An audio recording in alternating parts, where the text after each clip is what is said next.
Hi, everybody. I'm Jackson Mitchell. Welcome into this Wednesday edition of Brookland News Live. So good to be with you all. We are following tons of headlines as always. There is a lot going on. I'll kind of just show you what we're following, and then we'll get to what's going on. We'll listen into some of these live feeds that we are getting in. First, we are following this story on Capitol Hill. We're following actually a few stories on Capitol Hill. Take a look there. You're seeing lawmakers discussing the Trump policy effects on immigration. We'll continue to monitor that feed, listen, and hear in just a moment. Plus, in just moments, we expect President Donald Trump to make an announcement from the White House. We're listening into that. And this committee here, they just went into recess for the last at least few moments. A subcommittee on state foreign relation appropriations and related programs. They are on talking about Russian. I'm sorry. Let me get it out here. They are holding a hearing with testimony from people on the abduction by Russia of Ukrainian children. So we're monitoring a lot on Capitol Hill. We are going to stick with kind of what's going on here, and we'll start first with what's going on over on Capitol Hill with lawmakers discussing the Trump policy effects on immigration. Let's listen in. Can imagine a different approach. One where we support and welcome our neighbors as they navigate the U.S. immigration system, where we greet people seeking asylum with community support and nourishment instead of handcuffs. And we are so lucky that Congresswoman Jayapal has this vision and that she and Congressman Smith have been championing this vision for years with this critical bill. And we are beyond grateful for your leadership and your perseverance. At the National Immigration Law Center, we're so proud to endorse the Dignity for Detained Immigrants Act and proud to call very loudly today on every member of Congress to sign on today. Thank you to the members who are here today, to my fellow speakers who are here fighting for dignity. We know you won't give up. Thank you. Thank you so much, Heidi. Tomorrow we'll have our fifth shadow hearing that I lead as ranking member of the Immigration Subcommittee, and it's specifically on detention. I hope you all will cover that as well. Happy to open it up for questions if anyone has them. Congressman, do you see any opportunities to advance legislation? I do. The question was, do we see opportunity to advance legislation? I do, because I actually think the American people across ideology, across political party, are looking at what's happening and saying, this is not who we are, this is not what I want. I think there were many people who were taken by the misinformation and disinformation that was being spread about criminals in our communities and all of that. But they see that that's not what's happening. And so there is a renewed interest in understanding how this could possibly be happening in our streets, at our schools, at our community centers, and seeing people like those that you heard about today, heard from and heard about today, who have done absolutely nothing wrong and defy all of the stereotypes and misinformation that are being put out there. So I think that the American people don't like this, don't want this. And my hope is that we will get some courageous Republicans on the other side to say, this is not how we should do this. But in the meantime, look, we're going to push forward because Congress is often behind the American people, but we need to continue the momentum. And this is quite, I know for you all cover Congress, you know that getting a bill on immigration with 123 co-sponsors from the get-go on reforming the detention system is not an easy thing, but I think a lot of people are horrified by what they've been seeing. Congresswoman, this is a reintroduction of legislation from 2023. What has changed, if anything, in it, and do you have any proposals? We've added some provisions to respond to the things that we're seeing, because obviously it's the massive increase in using mandatory detention. So the repeal of mandatory detention, the provision, which really shouldn't be necessary, but we put it in anyway, around oversight, has been very important. The categories of expanded vulnerable populations, because we're seeing people being picked up who are sole caregivers, a number of those things we've strengthened because we're seeing the abuses by this administration. And I think that, the phase out of private for-profit detention centers, that has always been a part of this, just as we phased out of the criminal justice system, if you remember, with bipartisan support, because it's actually more expensive for taxpayers to do this than to do the kinds of alternatives that we are proposing. So this was an issue you saw during the last administration as well when it came to. We've seen a continuation of expansion, as Heidi said, of the for-profit detention center, but it has never been at the level that it is today with the resources and the lack of accountability of today. It is quite significantly different, but it is built on a system that has been in place and unfortunately now given enormous resources and rhetoric to expand. One more if we have it. Yes. On the provisions, it sounds like a number of them are sort of a departure from the effective enforcement of U.S. immigration law. Wouldn't this ultimately codify Biden's catch and release policy? The detention system has nothing to do with catch and release. It has to do with due process under the law and the ability that people have to actually go through court cases in order to. The immigration system is a civil, legal immigration system. I would just say that the people that are being picked up right now by this administration, some are U.S. citizens, as was mentioned. Some have been green card holders for a long time. The rationale for going out and kidnapping and disappearing, abducting, I think was the word that Dr. Suri used, and that's right. People are being abducted in the street with no attention given whatsoever to the Constitution and to due process. As I mentioned, 220 judges across the country, including 23 appointed by Donald Trump, have said that this mass detention policy is absolutely against the rule of law. Okay, thanks everybody. Appreciate you. Thanks for being here. Thanks to our speakers. Alrighty, you have been watching there, Representative Jana Paul there. The Democrats from Washington hold their press conference, a little bit of a press conference, but just with a few people discussing the dignity for detained immigrants, as you see there on the sign. But again, the Trump policy effects on immigration and what they believe is negative effects. That's over at Capitol Hill. We'll continue watching that feed here and monitoring what's next over on Capitol Hill. Again, we are continuing to monitor this event over on a few streets down in Washington. At the White House, President Trump to make an announcement. We are waiting on that to come.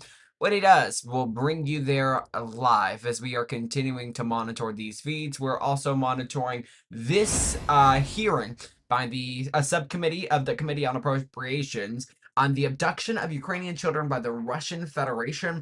We're monitoring that. They've entered a short recess. We'll keep our eye on that. A lot going on Capitol Hill, to say the least. We're going to keep our eye on all of that. In the meantime, a quick break. Brookland News Live returns in just a moment.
And welcome back into Brooklyn News Live here.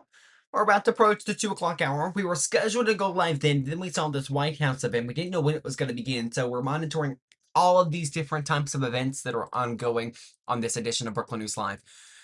We are also monitoring this event right here in Minneapolis. Take a look there. That is a Public Health and Safety Committee on the off-duty use of city resources reporting ordinance. They've been kind of addressing this deal with the Somali immigrants. Trump recently coming at Somali immigrants, insinuating that they shouldn't be in this country. Minneapolis officials holding a press conference yesterday. We were listening in live to most of that. It was pretty again starking here what we saw. So we'll keep monitoring that and see where things go on that side of things. So again, continuing to monitor that feed there. There was an event we do want to talk about that occurred earlier today in Maryland. A deadly shooting occurred at the Maryland MGM casino. We have video from a press conference that occurred earlier today. We want to get that ready for you and make sure we have all of our details straight here. So if you'll hold with us for just a moment.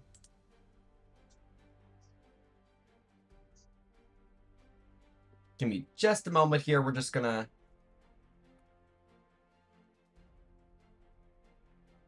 check some things out.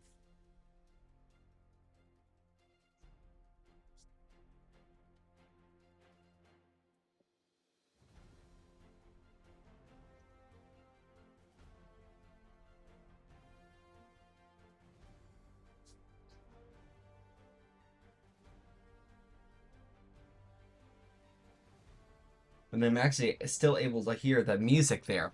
Okay, we're gonna play this video for you. Again, this is from earlier in Maryland. A shooting happening today. On the other side of this, we'll get into some of the details that we are just learning about all of this. Take a look.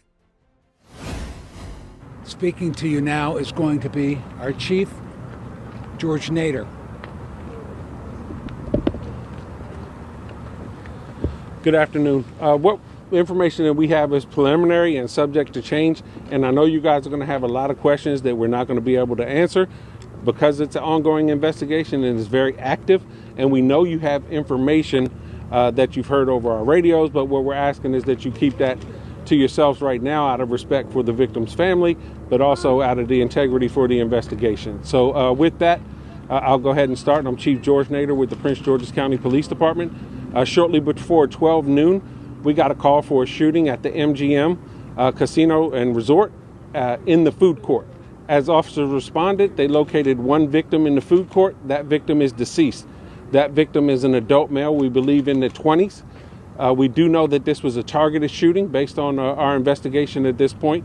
It wasn't random, and this person did not happen upon this person. It appears that they were looking for this person, chased them down, and the shooting occurred right there in the food court. We have no other people that are reported being injured.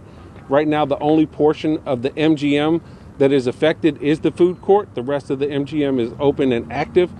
We have not had crimes like this at the National Harbor, and crime in MGM and National Harbor is down approximately 32% for violent crime this year.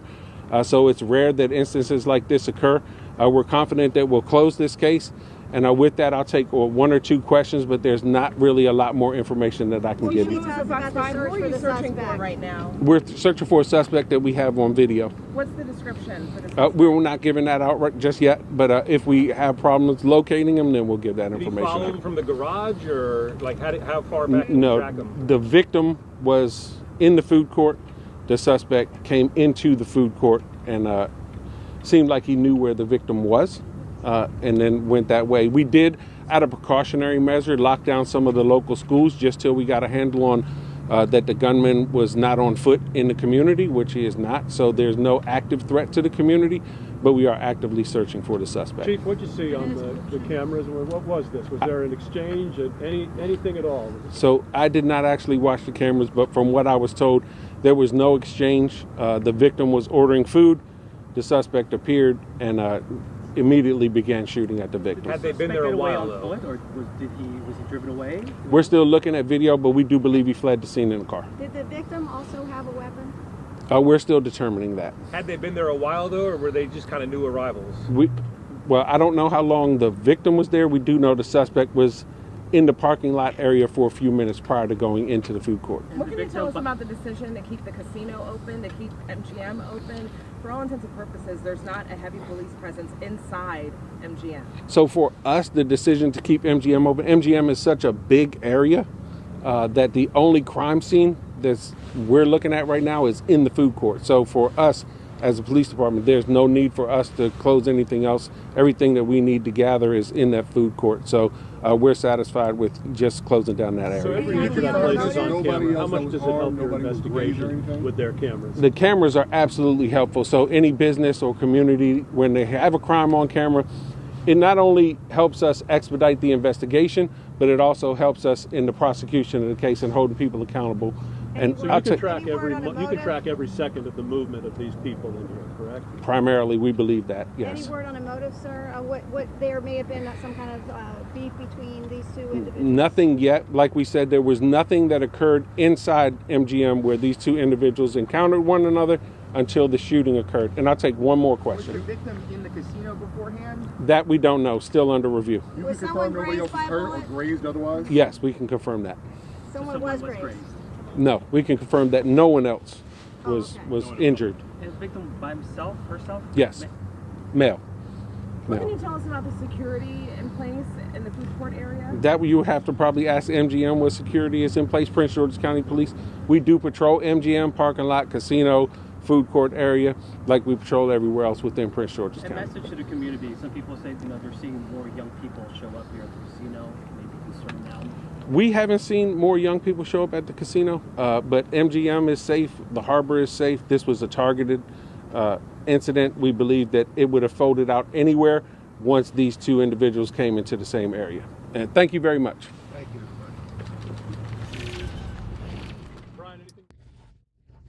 Okay, you were listening in there to an update on a shooting at the Maryland MGM casino. Of course, that's a pretty big casino, as it was even explained by that police chief there, George Nader. We want to talk about a little bit of the details that we're just getting in. We're learning at about 1:30 p.m. earlier today, or I should say, excuse me there, at about 1:30 p.m., 11:50, okay, here we go. I'm sorry, that press conference was held at 1:30 p.m. in Maryland. Sorry, my information here that I gathered was a little incorrect. At about 11:55 a.m., they say, again, that Prince George County's police chief, George Nader, saying they got a call about this at the casino in Oxon Hill. The shooting was believed to be targeted, according to this police chief. It was the shooter chased down a man in his 20s ordering food at the food court there. This casino, again, the Maryland, the MGM National Harbor Food Court, where this all occurred. But it's a pretty big casino, as I have researched. It's the MGM National Harbor Hotel and Casino, and just the photos I'm seeing. Of course, I don't have the rights to show you guys just yet, but again, it is an extremely large casino, to say the least, and that is why his answer to part of it was saying they didn't want to close down the entire casino just because it covered so much and was so large. So we're going to keep our eyes open on this and see where things go. Again, the shooter's still at large. I'll note that. The suspect here at large. Police still searching for him. It appears, according to what this police chief there explained, that multiple shots were fired. He said he opened fire multiple times on this man said to be in his 20s. Is the victim here.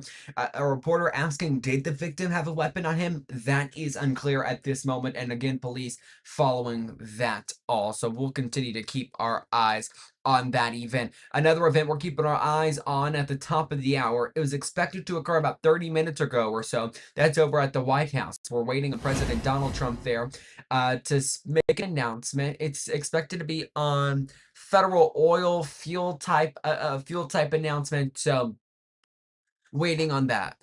As we just approach the top of the 3 o'clock hour, we're gonna keep our eye on all of this, all of these cameras that we've got showing you all the events. But again, this big one happening at the White House at the top of the hour, we're gonna take you to it live as soon as we get our feed into it. So that's what we're waiting for.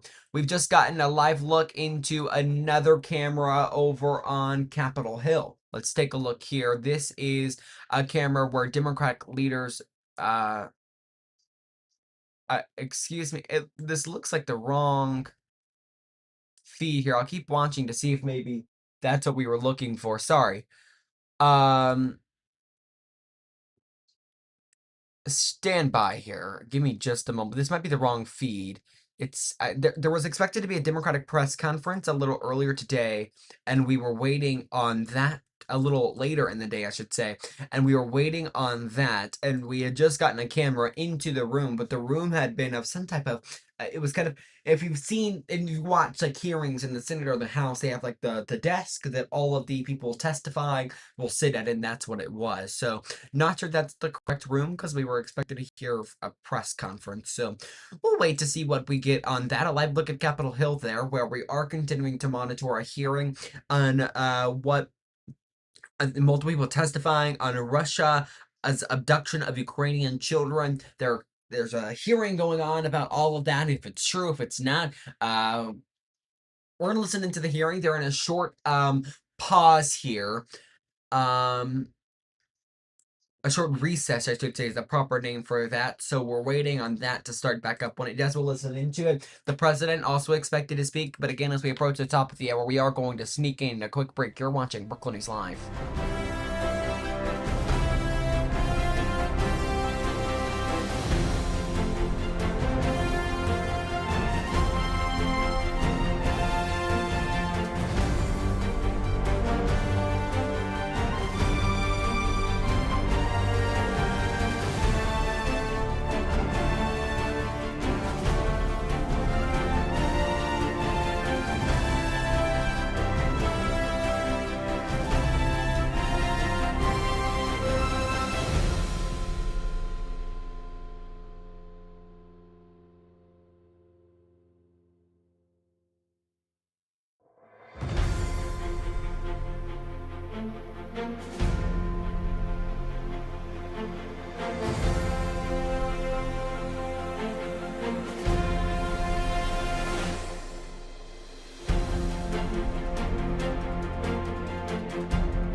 Welcome back into Brookland News Live. I'm Jackson Mitchell. We want to take you to that press conference we were talking about a little bit before the break. Leaders of the Senate, Jeffries, and I should say leader of the House, Hakeem Jeffries, and then Chuck Schumer are holding a press conference right now. Let's listen in. Do you plan to introduce a proposal for a clean 3-year extension similar to the discharge petition that the leader put forward ahead of next week's vote? And second... Well, let me answer the first one in 2 words. Stay tuned. Second question. Okay. But you're united, right? So we are united. We are united. Okay. Second question. We are not united within the entire Senate caucus. Okay. Second question. I'm just curious if either of you have seen this new DoD IG report. I know it hasn't been made public yet, but there are some details that have come out suggesting that the secretary may have jeopardized sensitive military information in that signal group chat. I just want your reaction. I haven't seen it yet. It's only available to the right now, a classified version to the members of the Intelligence Committee, but I await its release publicly tomorrow. Yeah, I have not seen the report. Pete Hegseth is the most unqualified Secretary of Defense in American history. The sooner he's gone, the better off the American people. Do you support President Trump's pardoning of Henry Cuellar, and have you spoken to him to Cuellar today, and do you believe that he will stay loyal to the caucus? I issued a statement on this earlier. My statement speaks for itself. I look forward to talking to Henry when we go on the floor in just about an hour. If Democrats are united on this health care issue, why are you not stating your plan at this point? Are you hoping for bipartisan agreement to come together, or what is the reason? Look, the Republican senators have an opportunity to show they're on the side of the American people. And next Tuesday's or next week's vote, we don't know what day yet, next week's vote will show whose side they're on. Are they on the side of the billionaires? Are they on the side of Donald Trump, who says he doesn't even know what affordability means and is it a crisis, or on the side of the American people? We'll see. When are you going to tell us what you are voting on? Stay tuned. Yeah, this is not that complicated. What we've seen, right, House Democrats and Senate Democrats in complete alignment in defending the health care of the American people from the very beginning. Every single House Democrat, every single Senate Democrat opposing the one big ugly bill. Why? Because it enacted the largest cut to Medicaid in American history. It literally ripped insurance away from about 14 million people all across the country, including in rural America. At the same time, Democrats standing united against the one big ugly bill. Why? Because it set in motion hospitals, nursing homes, community-based health centers closing all across the country. We oppose the cuts to the Centers for Disease Control. Together, we oppose the cuts to the National Institute of Health. We oppose their effort to take away vaccines from the children of America. And now you see people getting sick all across this country, including in South Carolina, where kids actually couldn't even go to school, apparently, for weeks because of the Republican health care crisis. And we're standing together in fighting to extend the Affordable Care Act tax credits. Thank you. Leadership said that Republicans will have a chance to support some piece of legislation next week. But Speaker Johnson reportedly told President Trump to pull back his plan that he reportedly plans to put forward. So even if something happens in the Senate next week, how are you thinking about what's happening over on your side of the Capitol in terms of, Speaker Johnson not supporting any type of conversation around extending these tax credits at this point? Well, Mike Johnson has consistently made his position clear. He's got zero interest in protecting the health care of the American people. And these folks over on the House side, these Republicans, they've tried to repeal the Affordable Care Act more than 70 different times. We know who they are. They've shown the American people this consistently. And the American people know that Democrats in the House and Senate are actually fighting to make their life better, fighting to lower the high cost of living, fighting to address the Republican health care crisis and fix our broken health care system. In terms of movement in the House, all 214 House Democrats have signed the discharge petition that will force an up or down vote. All we need are 4 House Republicans to join us. There are 219 of them. All we need are 4. Dozens have said that they were prepared to work with Democrats to extend the Affordable Care Act tax credits in the aftermath of the Trump Republican shutdown ending. The Trump Republican shutdown's over. And now we've got a vehicle here in the House. All we need are 4 Republicans to join us, and we can prevent tens of millions of people from having dramatically increased health insurance costs. In some cases, $1,000 or $2,000 per month in terms of the increases that everyday Americans will be forced to endure. That's unacceptable, particularly in the wealthiest country in the history of the world.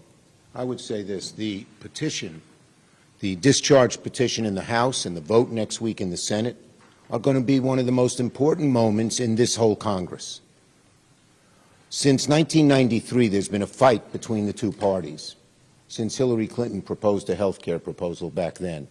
And that is, who is going to lower your costs? Who is going to make health care more affordable? Who is on your side when all the special interests aren't?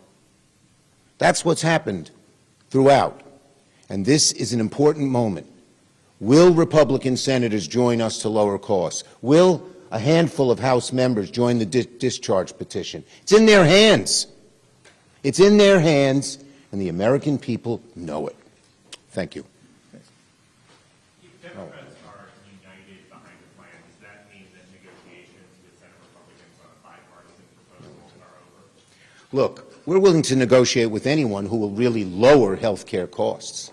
So far, they're so flummoxed, they're not even able to negotiate among themselves. That would be the first step, wouldn't it?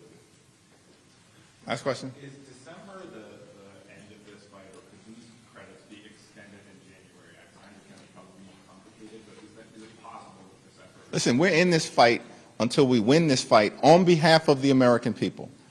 That means extending the Affordable Care Act tax credits, and the clock is ticking. We need to do this prior to December 31st. There's no reason not to. These Republicans raced in the middle of this year to enact massive tax breaks for their billionaire donors. They raced back to Congress here in the House of Representatives on July 3rd in order to pass their one big ugly bill and to make those massive tax breaks for their donors permanent. And yet they've shown zero urgency when it comes to protecting the health care of the American people. And we're going to continue to fight this battle until we're successful. And hopefully, just a handful of Republicans in the House and in the Senate will join us so we can get this done before the end of the year. You're going to hear about the high costs that Americans have to pay for so many important things, especially health care, over and over and over again throughout this next month and all of next year. It's the number one issue facing the American people. It's the number one thing they want their elected officials to help them with. It's the number one thing that Republicans are stonewalling. Thank you, everyone. Okay, you just watched there Senate Minority Leader Chuck Schumer and House Minority Leader Hakeem Jeffries discussing their health care plan as the Affordable Care Act subsidies vote is expected to come sometime next week. To provide a little bit of context on this plan, if you remember back when the government was shut down, that was the whole argument, that Democrats wanted these Affordable Care Act subsidies to be extended. They weren't ultimately extended to this point, but Senate leadership, Republican leadership, of course, because they do have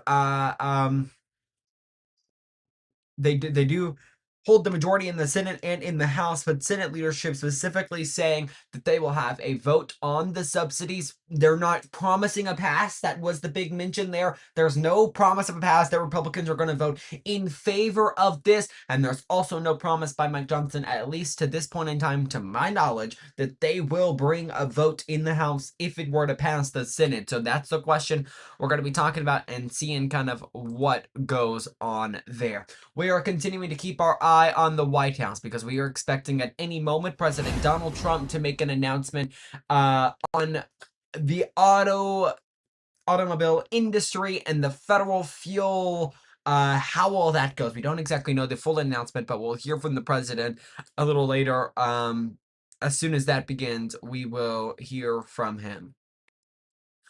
Looks like a video is being shown right now in the Senate hearing. I'll turn it down a little bit here, but the Senate hearing on the kidnapping and abductions by Russia of Ukrainian children. The a subcommittee of the Senate Oversight Committee is holding a hearing on that. Why don't we listen in here for a little bit as we wait for this event to begin in the White House? When it begins, we'll interrupt. If any breaking news comes around, we'll also interrupt. Let's listen in here for just a moment. Excellencies, dear friends, it is my honor on behalf of Ukraine to thank the United States Senate and the Committee on Appropriations for organizing this hearing. It is also a distinguished honor to present my witness testimony today, not only as the ambassador of Ukraine and the representative of my country, but also as a Ukrainian, as a Christian, and as a mother of 2 children. The destiny of Ukrainian boys and girls abducted by Russia, unfortunately, is not an abstract issue. It is a deliberate action conducted as a regular Russian tactics of war. It is Ukraine's and wider common knowledge that since the beginning of the Russian full-scale aggression thousands of Ukrainian children have been abducted and forcibly trafficked from their homes, separated from their families, or removed from the orphanages and foster care institutions in the temporarily occupied territories, and also transferred to Russia or Belarus. These children were subjected not only to a forcible transfer, but to a change of their names, their language, their identity, and even their citizenship. These elements alone have no other name but an instrument of war. Humanitarian evacuation, not even close.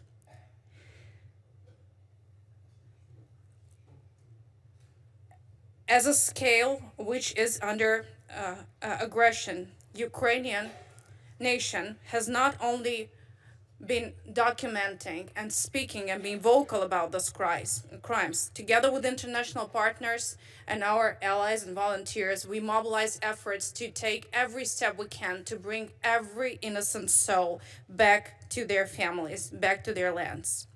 But only with all of these efforts, it was only a small fraction of these children who were able to come back homes.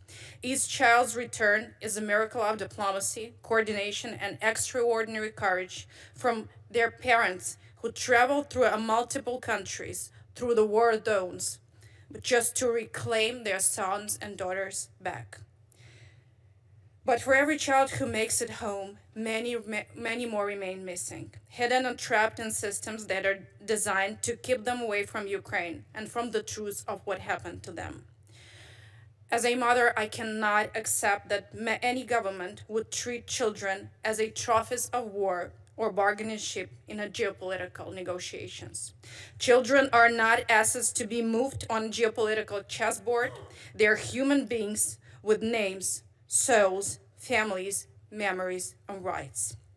Their right to family life, identity, culture, their own language and country is protected not only by Ukraine, but by every international conventions that the whole democratic world has ever managed to accomplish. Russia launched the war of its aggression not only 4 years ago, but 11 years ago. It occupied part of our territories and decided it could claim our children as its own. As early as 2015, Russia was already taking Ukrainian children from occupied Crimea by train to Moscow. This was called a rescue or evacuation operation. These children were taught that they are not Ukrainians. They don't belong to anything they related them in their previous lives. Based on the massive amount of evidence and the cases presented to the court, on the July 9, 2025, the European Court of Human Rights confirmed that between 2014 and 2022, Russia abducted Ukrainian children and transferred them into unrelated Russian families. The court also established that indoctrination of children is a state policy of Russian Federation aimed at destroying Ukrainian identity. As an ambassador, I may say it straightforwardly. The forced transfer and deportation, including abduction of our children from occupied territories, is a grave breach of international law and can constitute a war crime. Bringing Ukrainian children back shall not be subjected to discussion. It is a central element of any discussion about peace and future relations of Russia, be it US or any country around the globe. As of November 2025, until now, Justice Ministry has officially confirmed 9,221 record, which is officially verified data of kids who are still abducted and being placed in the territory of Russian Federation. Cases of deportation and forced transfer of Ukrainian children are now around 20,000 records only calculated by Ukraine. But even according to official data presented by Russian Federation, the numbers are way higher. We still do not know a full picture of the occupied territories, but we also know that the physical abduction is no longer the only tool of the Russian aggression. Russia is reprogramming our children in place, in occupied schools, children's camps, social institutions, and even families under occupation. About 1,600,000 Ukrainian children are currently under Russian control in the occupied territories. Russia does not give them a chance. There's no escape route. The kids are forced to obey the ideology. So at this point, we know that there are at least 210 sites which are known as the indoctrination places across the occupied territories. We mobilized the efforts under the leadership of President Zelensky, who united international players and domestic players on the umbrella of the initiative Bring Kids Back, which we're doing everything to locate our children back. We created national programs dedicated to this issue, and we are cooperating with international partners. But we cannot succeed alone. These children are scattered across the vast territory.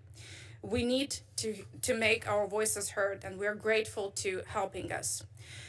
Based on the information provided above, it is our duty to reach out to respectful members of Senate with the next elements.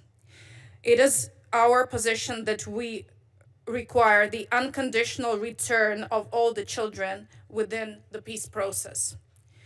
We also ask you to keep this issue on top of the international agenda to the extent it is possible. And we also think that the information you heard from the respective colleagues of yours, but also you will hear from the testimonies provided by Ukrainian side, leaves no doubt that Russia is a sponsor of terrorism, a sponsor of evil, and a sponsor of sin. Passing the respective legislative initiative by Senate will leave no room for Russia to bypass the obligation for the unconditional return of all Ukrainian children. Thank you for this attention. Thank you. Now we'll hear from the head of Bring Kids Back.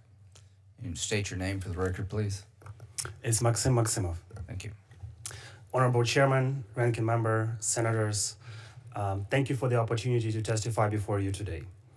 When speaking about the abduction and identity erasure of Ukrainian children, I feel deep responsibility because nothing in the Russia's war reveals its intent more clearly than what it does to Ukrainian children.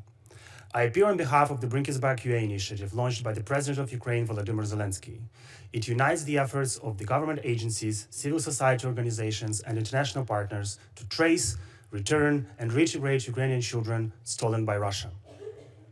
As a coordinating platform, we have a comprehensive understanding of what Ukrainian children endure under Russian control, both in territories it occupies and in Russia itself. The actions of the Russian Federation toward Ukrainian children are not isolated incidents or humanitarian decisions gone wrong.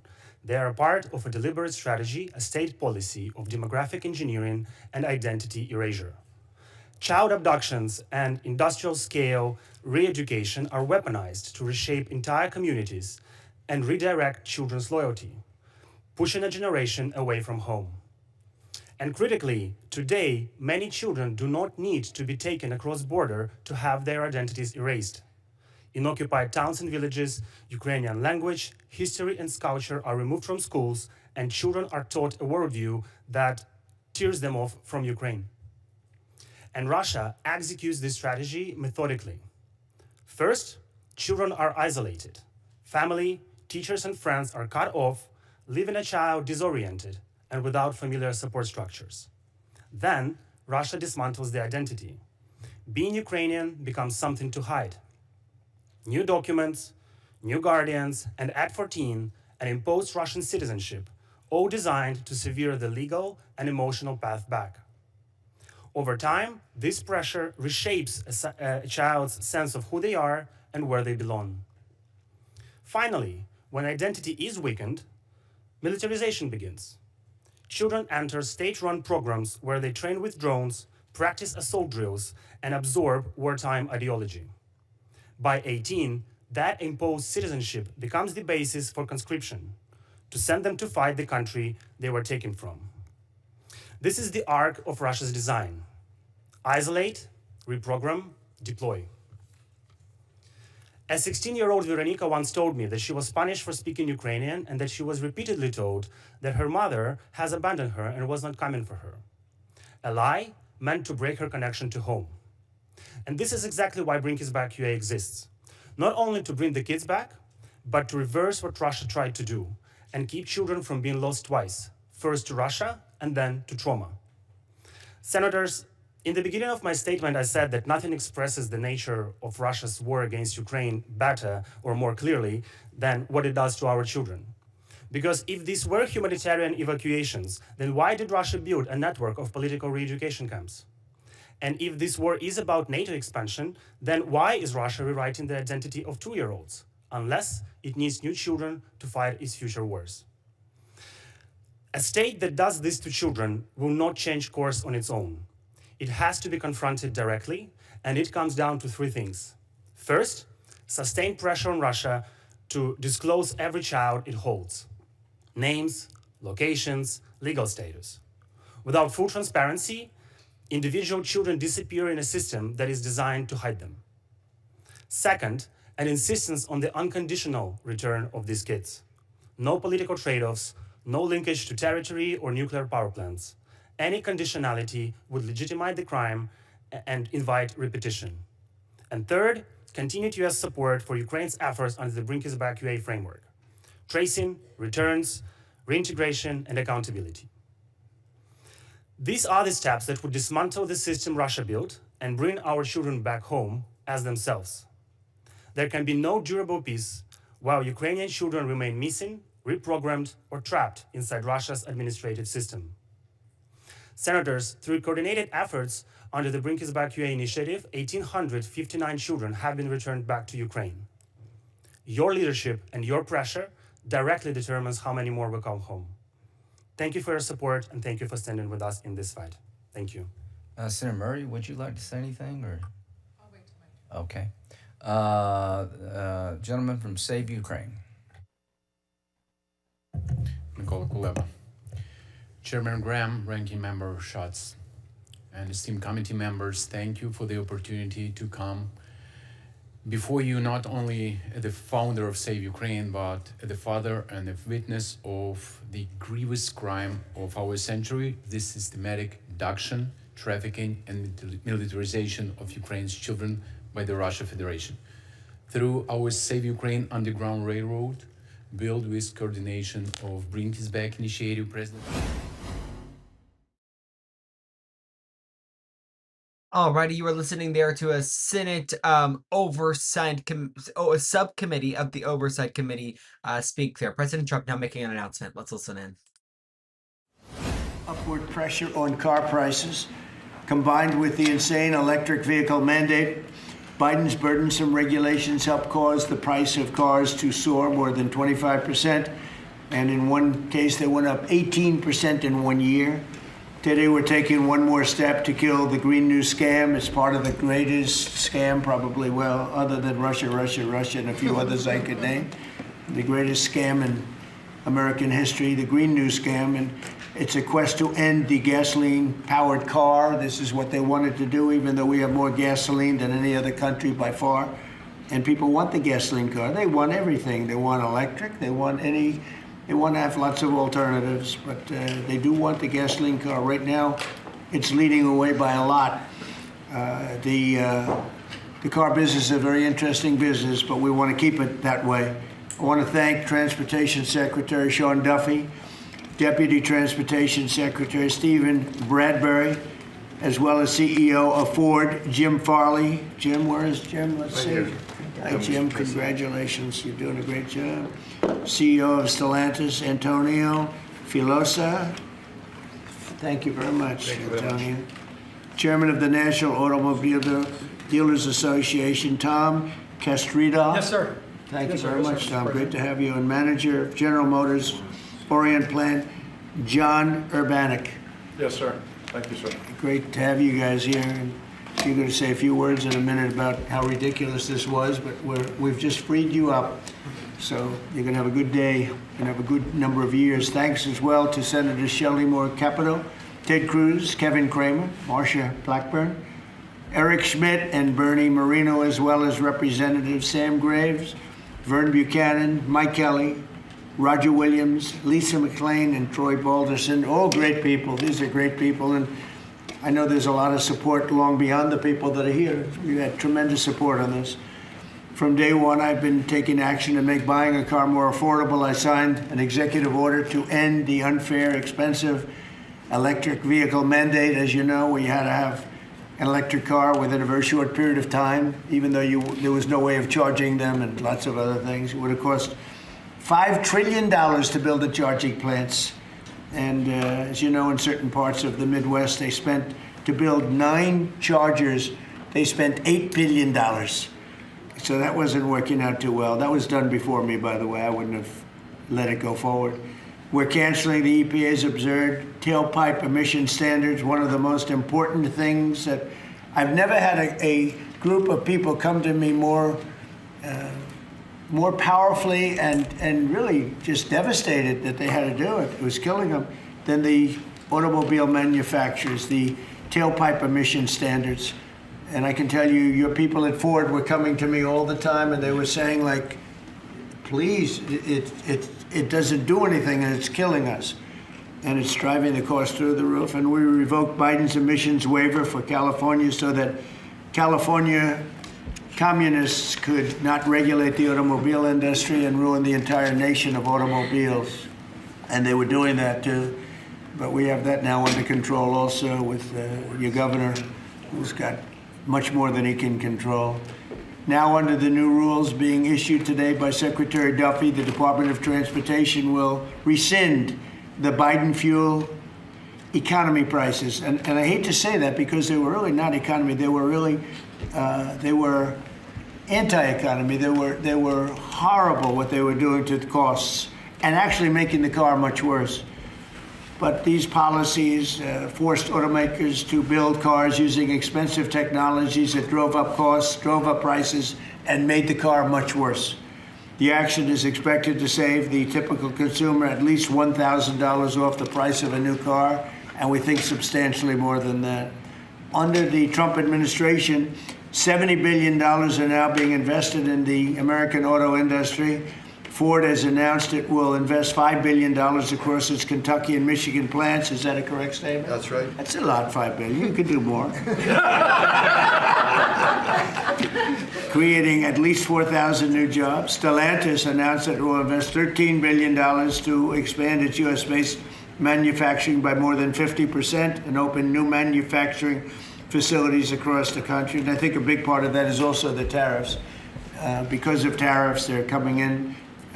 Not only the automobile industry, AI, we're leading China in AI, we're leading everybody in AI, we're leading everybody in everything. We have the hottest country right now. I will tell you, a lot of political people behind me, great political people, very successful political people. We have the hottest country anywhere in the world. 1 year ago, we had a dead country, and now we have the hottest country anywhere in the world. And it started from November 5th, but it also started when we did the tariffs, and we've had tremendous support on the tariffs. It's bringing in trillions of dollars of wealth. It's bringing in national security. And I've stopped 8 wars, and of the 8 wars, 5 of them have been because of tariffs and trade. So they're very important. And General Motors plans to invest $4 billion as it brings its manufacturing back to the United States from Mexico. After falling by 5% under Biden, U.S. auto production has surged by 10% so far this year. You know, I won the auto workers vote, but now even the head of the auto workers said Trump is the greatest president we've ever seen. And he happens to be right about that. But we're protecting our auto workers, and we're making it easier for every family to afford high-quality cars. In other words, we're bringing automobiles back and the manufacturing of automobiles back into this country. We lost 52% over the years, 52% of our automobile manufacturing. You see it, closed factories all over the place. Now they're all opening up. They're being, in most cases, they're being knocked down, and new ones are being built in their place. And a big beneficiary is the state of Michigan, but South Carolina, even states that didn't really do too much with the automobiles, they're opening up plants. It's been amazing. So between automobile plants, AI plants, and plants of every other nation, really every other type, including chips, we're going to have a big percentage of the chip market very soon. Not because of the CHIPS Act, which was horrible and ridiculous, where we just gave these companies billions and billions of dollars and they just kept the money, but because of what we did with tariffs. They have to build here, otherwise they're going to have to pay tariffs. They won't be able to do business in the United States. And we are bringing. We're going to have a big percentage of the chip industry. As of about a year ago, 2 years ago, we had none, and now we're going to have a very big percentage when it all finishes out. So I'd like to ask Secretary Duffy to speak, and then Mr. Farley, and then Filosa, and Urbanik, and Castrita, and also we're going to ask some of our political leaders to speak, because let me tell you, they went out of their way. This was not easy. People were brainwashed. This is a green new scam, and people were paying too much for a car that didn't work as well. And now they're going to have a great car that's going to be environmentally friendly, but it's going to cost you a lot less, and it's going to work great. All of the nonsense is being taken out of the cars. So, Secretary Duffy, could you say a few words? Thank you, Mr. President. So, yesterday at the cabinet meeting, the president was talking about affordability, and the way that Democrats talk about affordability is a lie. Today is a perfect example of that. So, these CAFE standards used what was contrary to the law. The Congress set a rule that says you have to look at combustion engines. Biden and Buttigieg actually did an analysis using... Edge. I'm sorry. Buttigieg used EVs and hybrids to come up with a 62 mile an hour per gallon standard, which I think the car companies will tell you is completely unattainable. So they spent a lot of money on technology trying to meet the unattainable standard, driving up the cost of a car, number one. And then number two, if they couldn't meet the unattainable standard, they had to trade for carbon, costing billions of dollars, and again, driving up the price of the car. So, Mr. President, what Democrats were doing were not making cars more affordable, they're making them less affordable. The consequence of that is going to be that more Americans can afford to buy a new car, which means they're going to be safer on the roads because of all the great new technology we have that save lives. So we'll have less death on American roads. These rules are going to allow the automakers to make vehicles that Americans want to purchase, not vehicles that Joe Biden and Buttigieg wants them to build, which is important. But also, this is important for American jobs. The more cars we sell, the more jobs we have in this country. And so this is jobs, this is freedom, and this is common sense, Mr. President. So thank you for your leadership. And I appreciate what the Senate did with the big, beautiful bill and what we've done here today. So thank you, Mr. Very much. A big, beautiful bill is it's something. It's amazing. Wait till the people see the benefits and the lower taxes that they're going to have, lower regulations. So, how about Ford? Mr. President and Secretary, all the important lawmakers here, competitors, today is a victory of common sense and affordability. We're very proud of Ford to be the #1 auto producer in our country. 80% of the vehicles we sell here we make in our country. And we never left, unlike many of our competitors. We're the #1 exporter, and we have the most auto factory workers. And this CAFE standard that is aligned with customer demand is the right move for a lot of reasons. We were #2 last year in EV sales, we were #3 in hybrid, and we're the leading brand for combustion. We believe that people should be able to make a choice, as you said, Mr. President, and we will invest more in affordable vehicles. This allows us to invest in affordable vehicles made in the U.S., which we will take the lead on, and will allow us to make vehicles more affordable. So thank you for making this step for all of you. Thank you very much. One of the other things we're doing, it's separate from this meeting, but I think everybody here would agree with it. If you go to Japan, where I just left, and if you go to South Korea and Malaysia and other countries, they have a very small car, sort of like the Beetle used to be with the Volkswagen. They're very small, they're really cute. And I said, how would that do in this country? And everyone seems to think good, but you're not allowed to build them. And I've authorized the secretary to immediately approve the production of those cars. So you'll be able to buy, they really are, they're actually, some of them are really beautiful, actually. If you take a look, Honda, some of the Japanese companies do a beautiful job. But we're not allowed to make them in this country. And I think you're going to do very well with those cars. So we're going to approve those cars. Would you like to say something about that? Well, no, just that he never stops working, so even when he's on Asian time, he's calling me at midnight in the States. But he gave me the directive to clear the regulations on this, which we have. And so if Toyota or any other company wants to make smaller, more affordable cars, fuel efficient, we have cleared the deck so they can make them in America and sell them in America. They're really nice and less expensive, and it really gives people a chance to have a car, you know, have a brand new car as opposed to a car that maybe isn't so great. And so you car companies start thinking about that. I think it's going to be a tremendous market. Please, would you like to say something? Thank you, Mr. President. It's a great day for us at Stellantis today, because it's the day where we see CAFE regulation reconcile with real customers' demand. That's why at Stellantis we decided to invest to Jeep, Ram, Dodge, and Chrysler $13 billion in the next 4 years, increasing production by 50%, delivering to the market 5 new vehicles, and creating 5,000 additional jobs. That's because we believe in what you, Secretary Duffy, and all your team is doing in this country. We believe in growth, and we are ready to invest even more.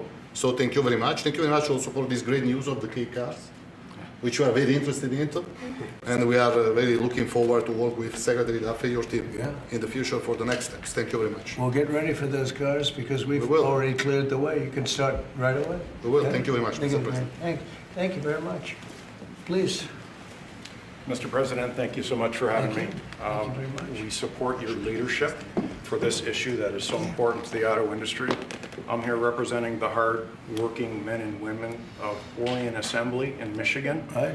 The facility, our manufacturing facility there is currently going through a retool so that we can build additional U.S. manufactured pickup trucks and full-size sport utilities for our customers, and we're so excited about that. And thank you for your support. Secretary Duffy, thank you as well. And this is largely coming in because of the tariff situation.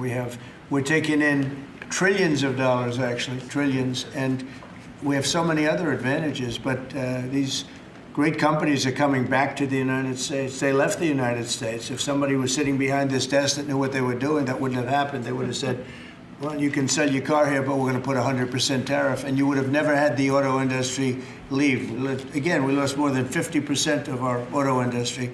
And now it's all coming back, and I think it's coming back. Ultimately, it's going to be bigger. I believe it's going to be bigger than it was before, actually. But it's an honor to have you here, and please, would you like to say Mr. something? President, Thank you very much. Tom Castrator, sir. I'm the chairman of National Automobile Dealers that represent 18,000 dealers in the country, along with 3,000 heavy-duty truck dealers.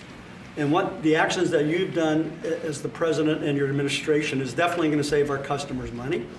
And you made your promises that let the consumer buy what they want, sir, and you delivered on that. And the other thing that you delivered was your promise in the big, beautiful bill, the tax deduction on loans that had gone away some years back. Right. And now that makes it affordable for our buyers that can save money through that loan of the tax, anywhere from several hundred to several thousand. So again, sir, on behalf of all the dealers and our customers, we appreciate what you and your administration have done, and of course our legislative support as well, Mr. President.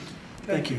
That's very nice, and I'm glad you brought that up. We're allowing people to deduct. So if you go out and buy a car, and this is for middle income, but for lower income, no matter what, they never really had deductions. You know, rich people like deductions, but middle income people would never really afford deductions, which is very unfair.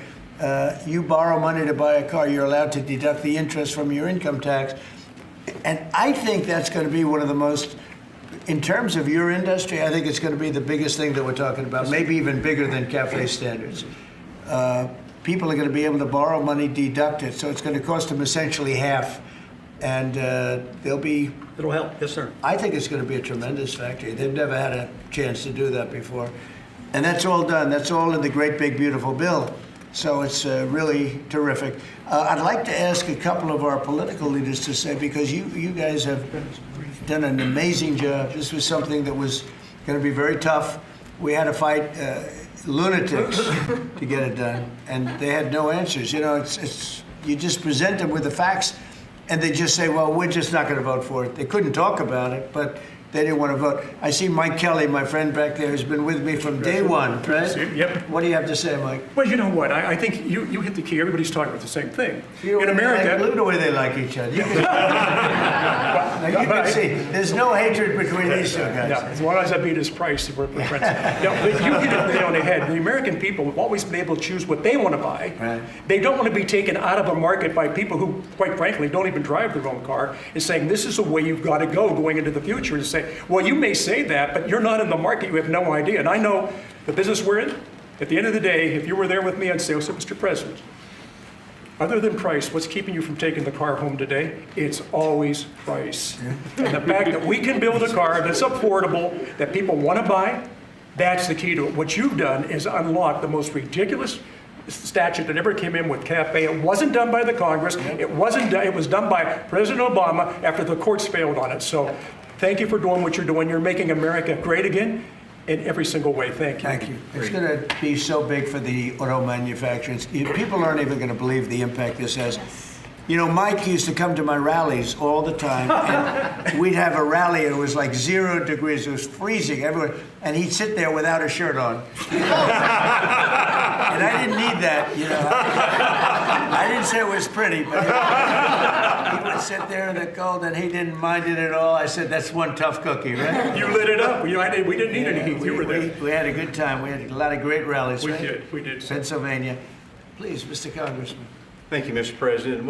I represent the dealer. I'm a dealer, and we got some other dealers in here, but this is huge for the dealer body, the local car dealer.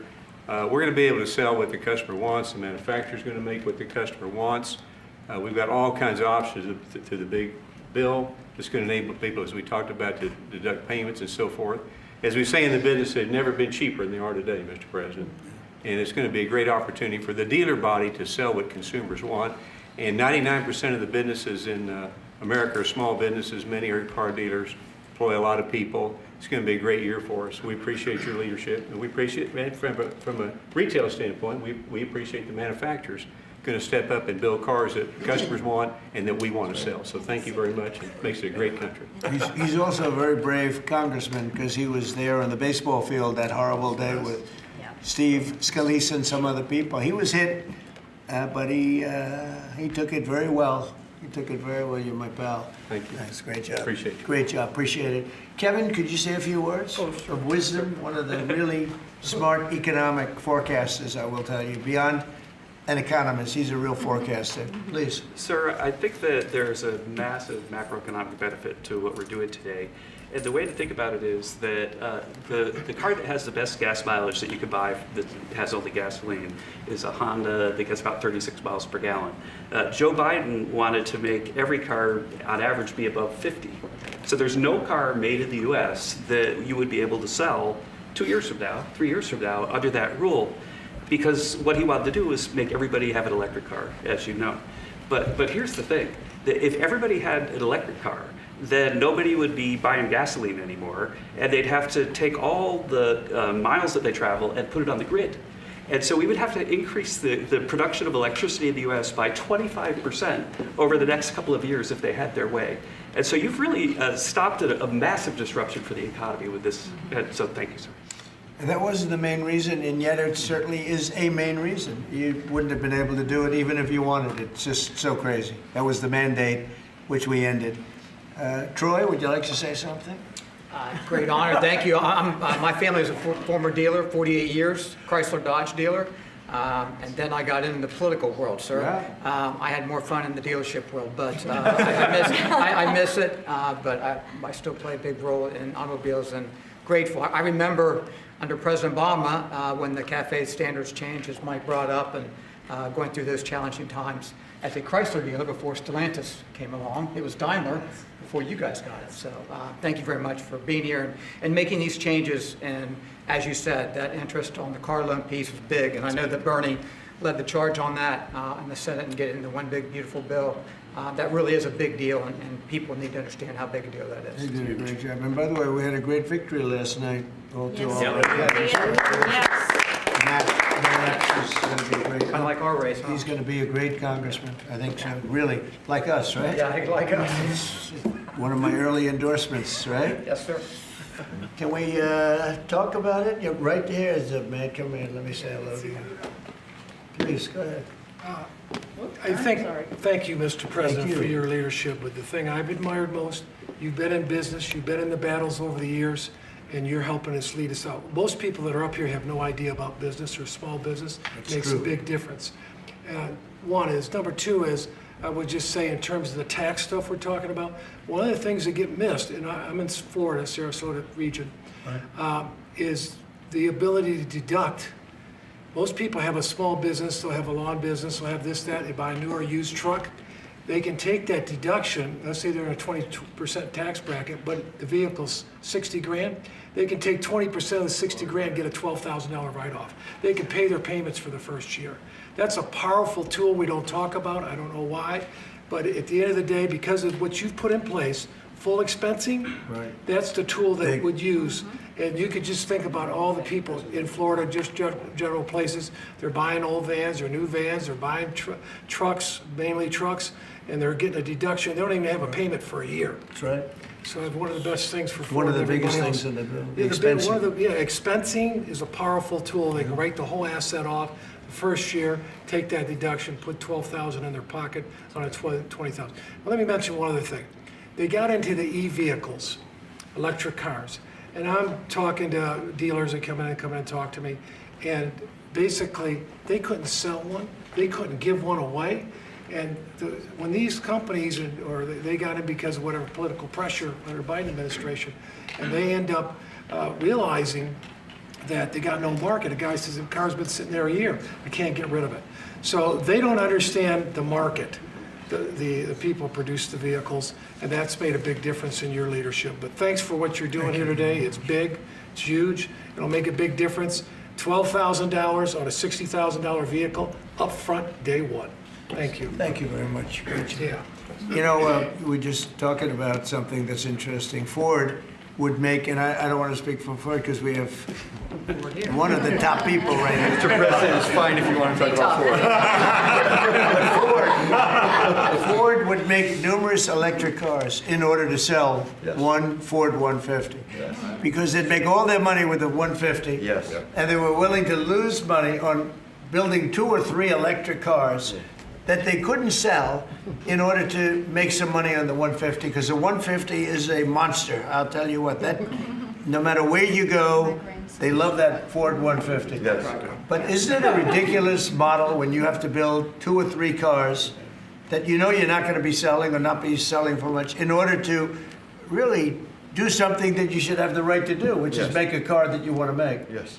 And that the market wants, right? So congratulations on the 150. Thank you. Best-selling vehicle in the United States. Just saying. Look at that. Now it's 100% built in the United States. Now it's only going to do, no, but it really is, it's amazing. It's an amazing brand. There was a lot of stupid things done here. What would you like to say? Yeah, I thank you, Mr. President and Secretary Duffy and all of us. You know, one of the last times I was here is when you signed the electric vehicle CRA, Congressional Review Act, that all of us participated in, the beginning of really making common sense, because it was going to impact 17 other states and really a large part of our economy. This is about affordability here. I'm just going to say one thing. Well, maybe I already said one thing, so now I'm going to say 2 things. When we talk about a car and auto, we sort of talk about just, oh, we need a car. Do you know what a car does for a family? You can take your children to school, you can go to the store, you can visit your mother, you can go to church, you can have a job, you have the flexibility that you need. A car for an American family is about a roadway to prosperity. Big deal. It's a big deal. And so by making them more affordable, making them more choice-driven by what families want and need, today is a great day for the American family. Absolutely. Thank you. Absolutely, and the American worker. Say. Well, thank you, Mr. President and Secretary Duffy, and to my colleagues that are here. In Tennessee, we make great automobiles, and we have a fantastic workforce. And whether you're GM or Ford, with their new investment in Tennessee, or Nissan or VW or Toyota with the engine plant, what you see is the components that are necessary to build these cars. And removing these standards and making cars more affordable does mean that more people will purchase them, but it also means we're going to have to make more cars to meet that demand, and for Tennessee, that is a great thing. So, you know, I'm just sitting here and I'm thinking, like, we have the biggest auto manufacturers in the world. They're talking about investing billions and they're investing it as we speak, but billions and billions of dollars in our country. Thank you very much. And they're here. They're not like, well, maybe we'll do it.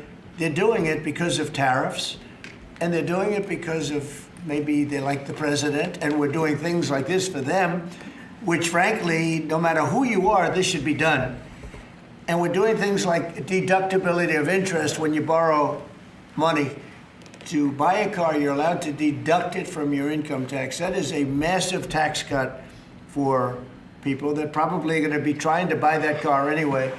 And I really think that that interest factor is going to be one of the biggest things. When I was proud of that because I thought of it, and it seems so simple.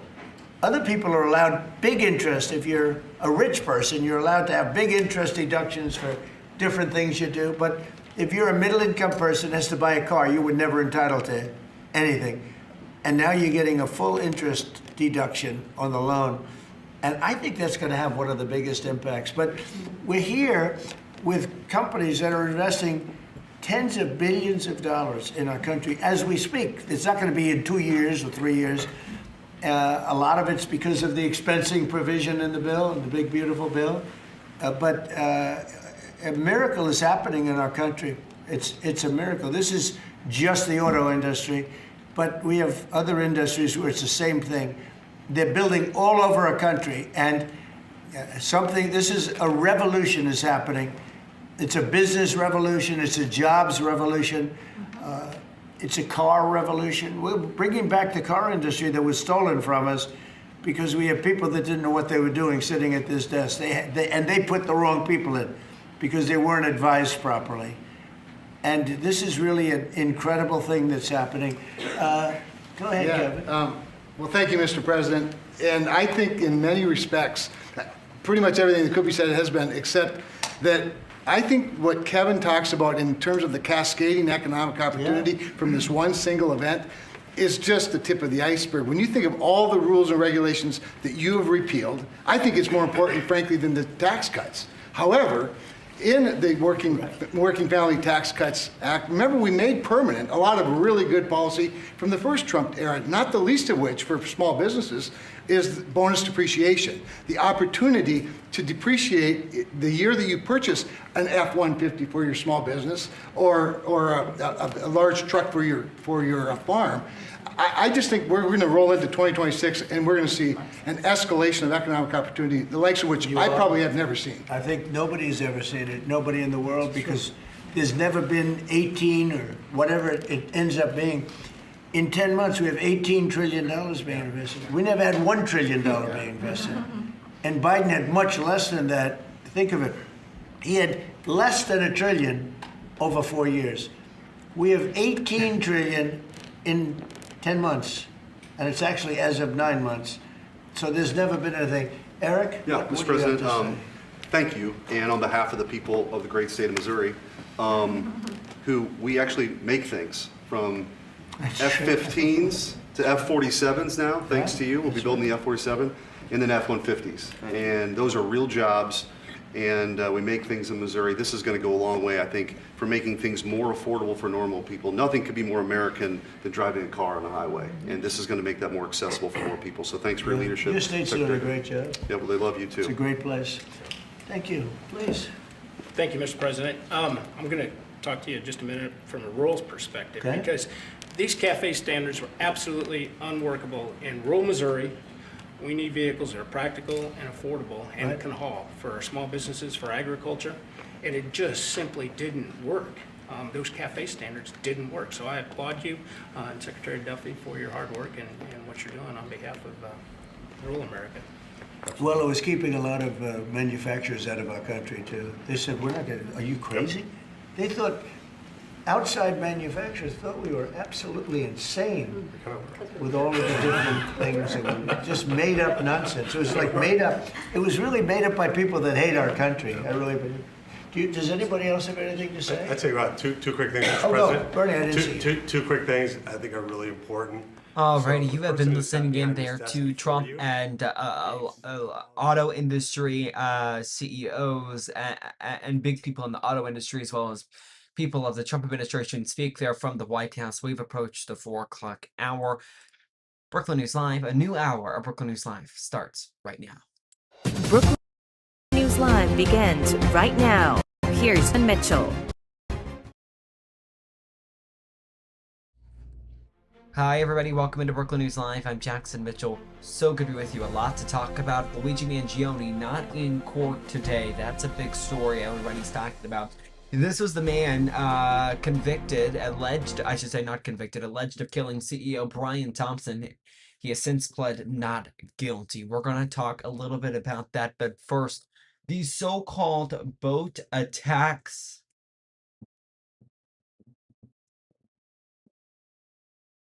These so-called Venezuelan boat attacks, the drama about all of that. I'll just give you a little bit of context here. Essentially, Pete Hegseth, the defense secretary, was reported in this story by the Washington Post to have authorized a second strike to kill everyone involved in this Venezuelan, in the overseas boat strike that have been happening near Venezuela. So that's all been going on. He since said he was not involved in that and it was another admiral. That admiral now said that he's going to testify in front in a classified setting in front of a Senate committee. So in front of a few members of the Senate. So I'm sure we'll see some interviews about that. Maybe hear a little bit about what that admiral said. Here's that video from yesterday at the White House in that cabinet meeting. Pete Hegseth addressing this all. I still haven't gotten a lot of information because I rely on Pete. But to me, it was an attack. It wasn't one strike, two strikes, three strikes. Somebody asked me a question about the second strike. I didn't know about the second strike. I didn't know anything about people. I wasn't involved in it. I knew they took out a boat. Pete didn't know about second attack having to do with two people. And I guess Pete would have to speak to it. I can say this. I want those boats taken out. And if we have to, we'll attack on land also, just like we attack on sea. I have empowered them to make that first couple of strikes, as you would, as any leader would want. You want to own that responsibility. So I said, I'm going to be the one to make the call after getting all the information and make sure it's the right strike. That was September 2nd. I watched that first strike live. As you can imagine, at the Department of War, we got a lot of things to do. So I didn't stick around for the hour and 2 hours, whatever, where all the sensitive site exploitation digitally occurs. So I moved on to my next meeting. A couple of hours later, I learned that that commander had made which he had the complete authority to do, and by the way, Admiral Bradley made the correct decision to ultimately sink the boat and eliminate the threat. He sunk the boat, and eliminated the threat. And it was the right call. We have his back. And the American people are safer. So you didn't see any survivors, to be clear, after that first strike? I did not personally see survivors, but I stand, because the thing was on fire. It was exploded and fire and smoke. You can't see anything. You got digital. This is called the fog of war. This is what you in the press don't understand. You sit in your air-conditioned offices or up on Capitol Hill and you nitpick and you plant fake stories in the Washington Post about kill everybody, phrases on a not based in anything. Not based in any truth at all. And then you want to throw out really irresponsible terms about American heroes, about the judgment that they made. President Trump has empowered commanders to do what is necessary, which is dark and difficult things in the dead of night on behalf of the American people. We support them, and we will stop the poisoning of the American people. And Mr. Secretary, Pete Hegseth there, Donald Trump addressing that Washington Post report about this so-called kill everybody second strike. They say it was an admiral, his first name Bradley. What we know there, again, he's going to testify in front of a city committee tomorrow in a classified setting there. So we'll be waiting to hear if we get anything out of that and what it all means. But again, these boats in overseas in the Caribbean Sea near Venezuela have been suspected to be drug cartels and trafficking matters, and that is why the U.S. is continuing to strike them. It's been over a dozen boats now. This just one. Again, the Washington Post reporting this article that there was a second strike to, quote, kill everybody. To note here, it has been in past boat strikes of these, it has been in past strikes like these that the U.S. has went and actually repatriated some of these people that still remained alive. So we'll see where that all goes and what that all means here. President Donald Trump still speaking from the Oval Office. We're monitoring this. When he begins to take questions, we will go back out there live and listen in for the next little bit. Talk about some news going on over on Capitol Hill. A Senate subcommittee is hearing on the abduction by Russia of Ukrainian children. We monitored that a little earlier. We actually have a live feed into that. We've been monitoring that throughout the last little bit. We'll continue to do so when we learn more information. Want to talk about this. This is some news that came in yesterday. You're taking a look there at the results at this moment in the Tennessee special election. We've been talking about this for the last few days. The Tennessee House District 7, a district that Democrats believed they had a chance to win. We're learning now that Matt Van Epps, according to Brookland News and the Associated Press, is the projected winner here. You're seeing the results here, about 99% of the results in, almost all the results that we are going to get in, at least to this time, is in, and we are watching that to go. Again, it was a district that Democrats said maybe there was a chance for them to win. At this point in time, that is unclear, and at this, it doesn't look like it's not gonna happen. Not ever here. We don't know what's gonna happen in the next elections, of course, in the next what should I say, 2 years. That's how often they hold these elections. So we'll be watching that, of course, and seeing how that goes. Take a look here. We'll take a look closer here at the results. Again, as they come in there, we're still watching here to see what's going to play out. Matt Van Epps, a Republican candidate, though, the projected winner at this hour. So we're monitoring it all right here on Brookland News Live. A quick break. When we come back, we'll go live out to the president. Actually, we'll go live to him right now. It appears he's taking questions. Let's take a listen. On the record high Black Friday, up 9.1%. Highest ever, biggest amount ever purchased in one day. Yep. Which I think counters this narrative of affordability, because apparently the Americans are spending money. So I want to see, how do you view that for a consumer confidence being so high going into Christmas and going into next year? And I do have one for the auto group after you. Yeah, I just think that we have tremendous confidence in the country. You know, one of the things in terms of confidence, if you go back a year and a half, you know, it's amazing, we're like into 10 months already, but you go back a little bit before the election, because after November 5th, it started changing rapidly, even though we weren't running it until January 20th. But when you look back and you look at the enlistment of soldiers, people that wanted to join the military, the Army, Navy, Air Force, Marines, Coast Guard, it's like booming, it's all Space Force. But we had the worst recruitment in the history of our country. A year later, we have the greatest recruitment in the history. You can't even get in. Getting in is like getting into a top college that you couldn't get in. People want to be in the service now, and that includes the police and firemen, other things. You couldn't hire police, you couldn't hire anybody in the Army or the Navy. You couldn't get people in, and we now have gone from that to record recruitment. We're getting high quality people, amazing people, wanting to be in the military.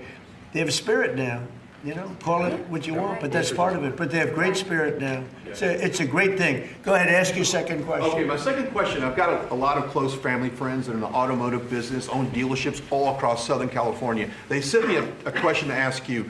There's a thing called a mileage blocker that is installed on vehicles. It's a type of a computer chip which alters the actual mileage driven on the vehicle, so that when you have a leased vehicle that's turned in, they're losing thousands of dollars. They've got to go chase down these manufacturers.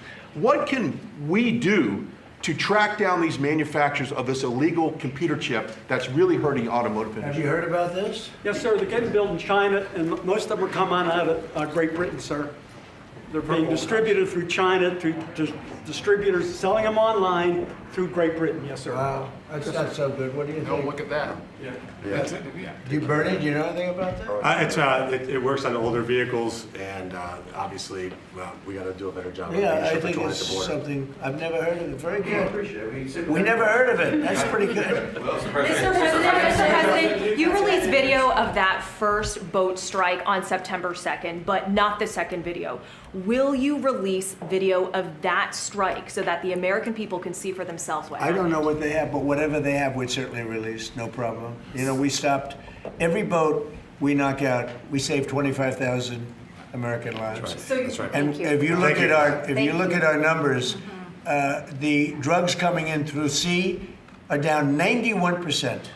I'm surprised there's 9%. You want to? I don't know who's doing the 9%, but it's down 91, and we're going to start very soon on land, and I'm sure you're thrilled to hear that. So why not just release the full? On Ukraine, Steve Witkoff and Jared Kushner were there last night with Vladimir Putin. Can you give us an update about those talks? It sounds from what the Kremlin is saying that they're not going to compromise. Can you tell us what you've... I don't know what the Kremlin's doing. I can tell you that they had a reasonably good meeting with President Putin. We're going to find out. It's a war that should have never been started. It's a war, if I were president, we had a rigged election. If I were president, that war would have never happened. It's a terrible thing. But I thought they had a very good meeting yesterday with President Putin. We'll see what happens. It's, you know, when I was in this office and I talked about no cards, I said, you have no cards. That was the time to settle. I thought that would have been a much better time to settle. But they, in their wisdom, decided not to do that. They have a lot of things against them right now. But you have President Putin had a very good meeting yesterday with Jared Kushner and with Steve Witkoff. What comes out of that meeting, I can't tell you, because it does take two to tango. You know, Ukraine, I think we have something pretty well worked out with them. They're very satisfied, considering. But the sad part is, if I were president, no war would have ever happened. They would have had 100% of their territory. Nothing would have happened. It's a very sad situation. So think of this. Last month, 27,000 soldiers.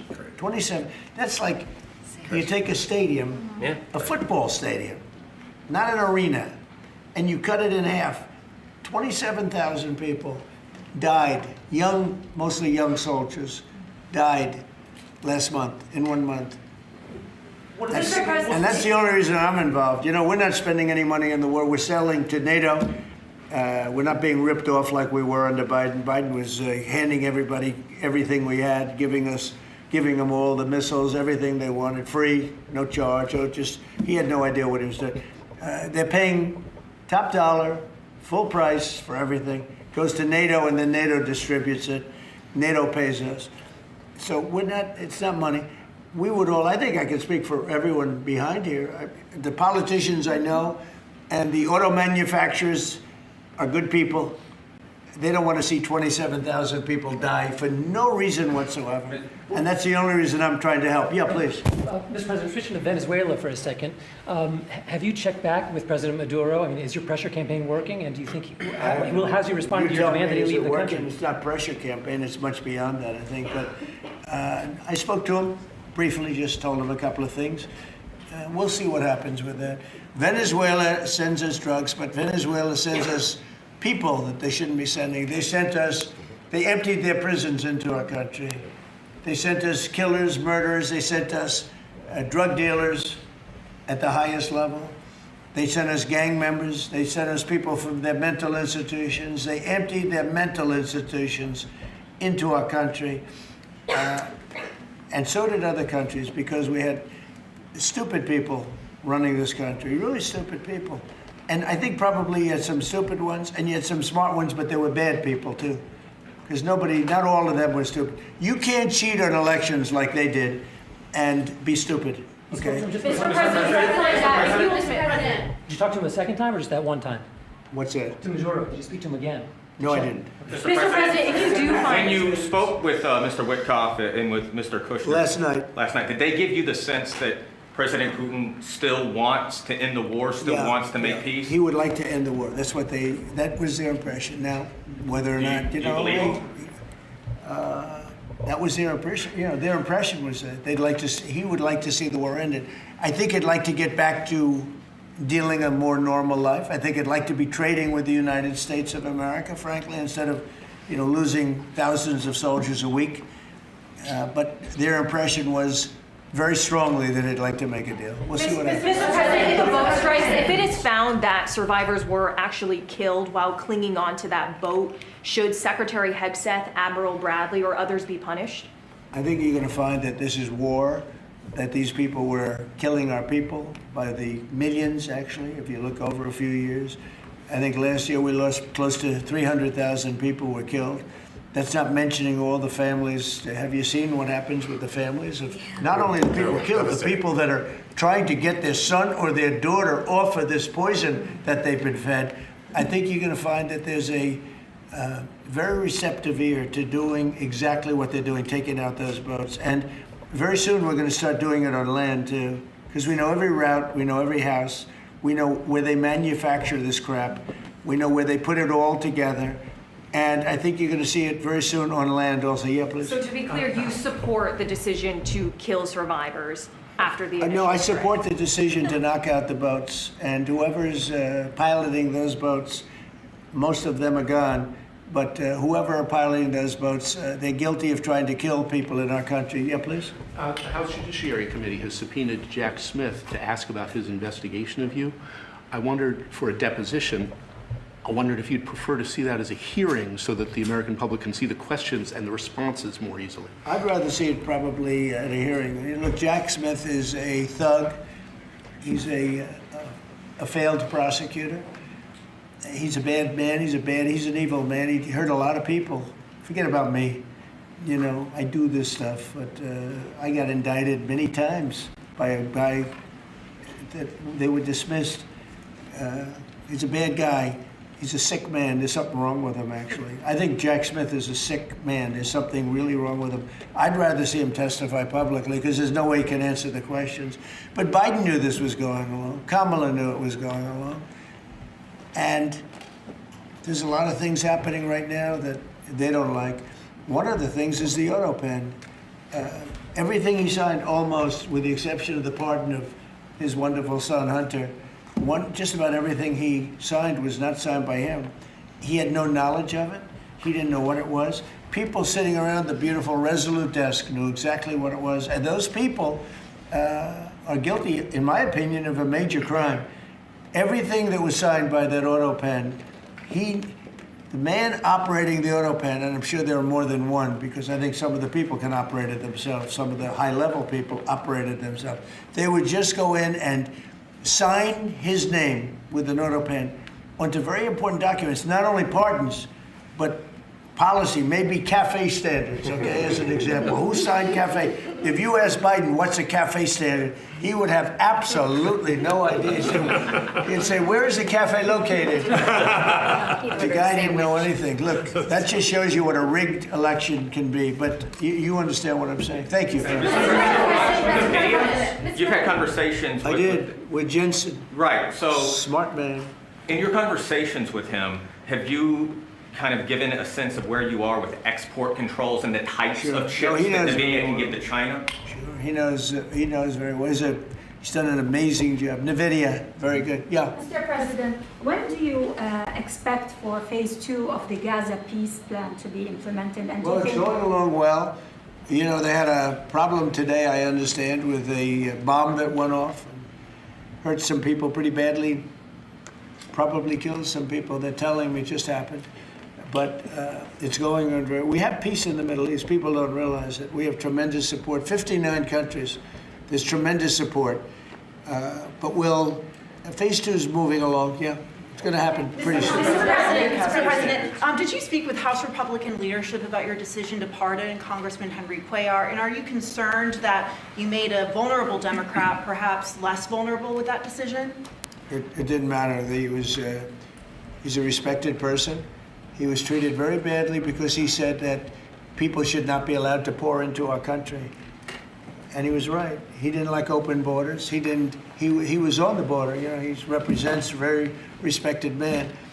He represents the people on the border, and he saw what was happening. And as soon as he made that statement, I then said, I'll bet he gets indicted. And that's what happened. You know, I put out my truth from that. Well, I did a truth, wonderful truth. We love truth. But what happened is he got indicted for speaking the truth. And his wife got indicted, Imelda. And that's sort of a first. Usually they leave the wives alone, right? Don't they, Congressman? Typically they indict somebody, put him in jail for the rest of his life, but the wife can just sit home and cry, or she'll find a new man. You know? A lot of times they find a new man, it makes them much happier. In fact, a lot of times they like that man better than the one that's in jail. Mr. President, thank you. The mayor of Minneapolis, Jacob Frey, is saying that he's actually proud to have the largest Somali community in the country, and his police chief Well, then he's a fool. Well, his police chief is also I saying wouldn't be that proud to have the largest Somalian. Look at their nation. Look how bad their nation is. It's not even a nation. It's just people walking around killing each other. Look, these Somalians have taken billions of dollars out of our country. They've taken billions and billions of dollars. They have a representative, Ilhan Omar, who they say married her brother. It's a fraud. She tries to deny it now, but you can't really deny it because, you know, it just happened. She shouldn't be allowed to be a congresswoman, and I'm sure people are looking at that. And she should be thrown the hell out of our country. And most of those people, they have destroyed Minnesota, okay? Minnesota, you have an incompetent governor. You have a crooked governor. He's crooked as hell, but he's incompetent. Walz he should be ashamed. That beautiful land, that beautiful state, it's a hellhole right now. And the Somalians should be out of here. They've destroyed our country. And all they do is complain, complain, complain. You have her. She's always talking about the Constitution provides me with, go back to your own country and figure out your Constitution. All she does is complain about this country. And without this country, she would not be in very good shape. She probably wouldn't be alive right now. So Somalia is considered by many to be the worst country on earth. I don't know. I haven't been there. I won't be there anytime soon. I hope. But what Somalia, what the Somalian people have done to Minnesota is not even believable. It's not even believable. And a lot of it starts with the governor. A lot of it starts with Barack Hussein Obama, because that's when people started coming in. And you have to have people come in that are going to love our country, cherish our country. They want to kiss our country goodnight. They talk about our country. We want them to pray for our country. This is not the people living in Minnesota. And she's a disaster. She should not be, and her friends shouldn't be allowed. Frankly, they shouldn't even be allowed to be congresspeople, okay? They shouldn't even be allowed to be congresspeople because they don't represent the interests of our country. Anybody else? Mr. President, the automakers spent billions on meeting the Biden EV rules. Should they be able to recoup that somehow, given the change? And there's a question about the doing it. No. I'm not letting them recoup. They're going to do just fine. You know how they recoup? From this point forward, they'll do very well. Can you also talk about the USMCA and what you're thinking about renegotiating that with the automakers? Well, that's just an ongoing thing. It expires in about a year, and we'll either let it expire or we'll maybe work out another deal with Mexico and Canada. But look, Mexico and Canada have taken advantage of the United States, like just about every other country, in all fairness. It's not them. I'm not blaming them. But every country, because we had stupid people running our country. We had a lot of stupid people running. That's why we have $38 trillion in debt. But the beautiful thing about the tariffs is we'll start paying off that debt. The money coming in, they're finding money in our country now that they never knew existed. The other day, $30 billion. Where did it come from? I said, why don't you check the tariff shelf? They said, sir, that tariff hasn't started yet. It doesn't start till January. I said, no, it started 2 months ago. They called back, sir, you're right, it was from tariffs. No, we have a whole different country. I hope the Supreme Court, I pray that the Supreme Court understands the importance of the sensible, really, I mean, this would be Alrighty, you've country been continuing to threatening. listen in there to President Donald Trump as he takes questions from the White House. You're watching Brooklyn News Live. So good to be with you. We do have a lot of headlines we are following at this hour to bring you up to date. If you're just joining us, I'm Jackson Mitchell. So good to be with you. Here are some of the talking points of the day, the headlines making stories today. It's a lot, I know.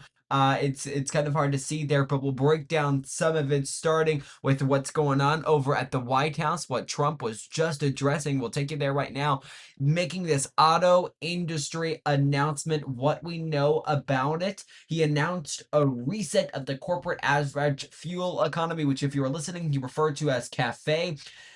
Those CAFE standards, returning them to levels achievable with conventional gasoline and diesel vehicles.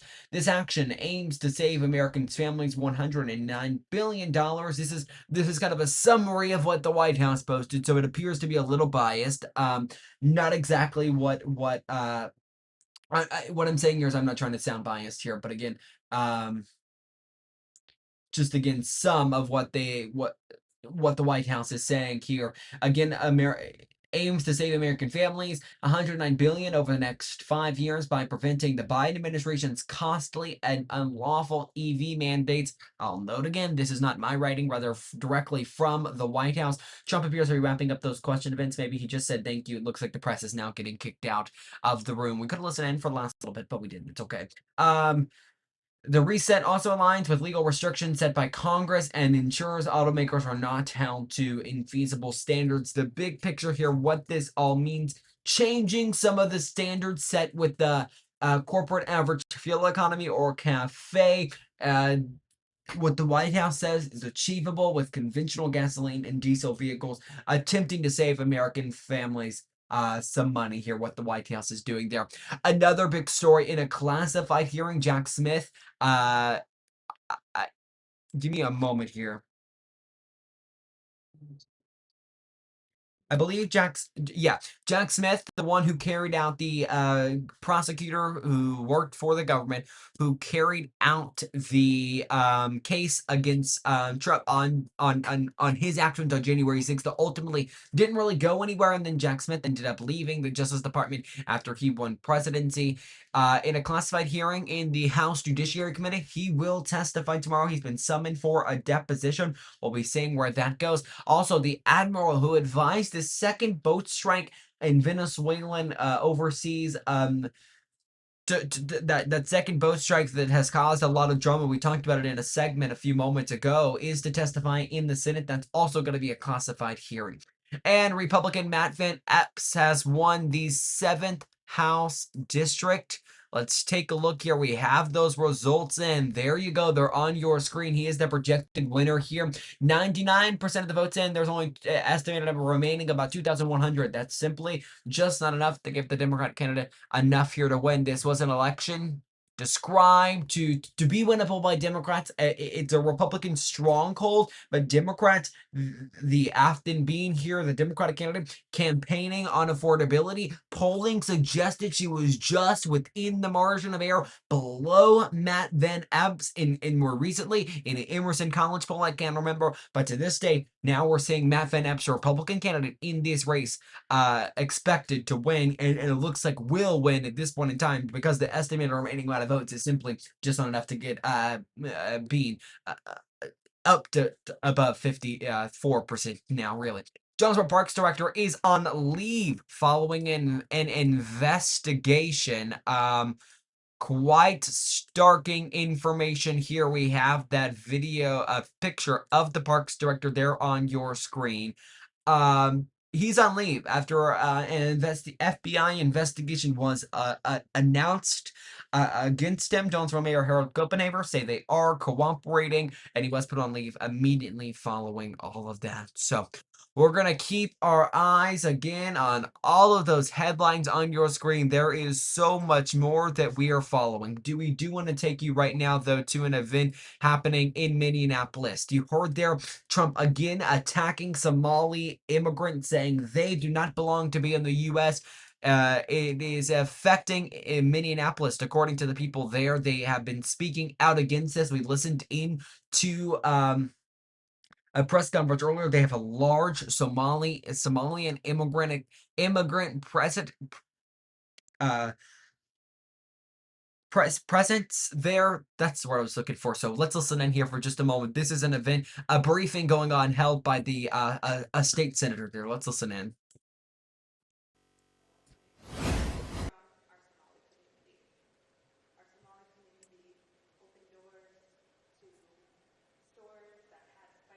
That allowed us to make the food that comfort,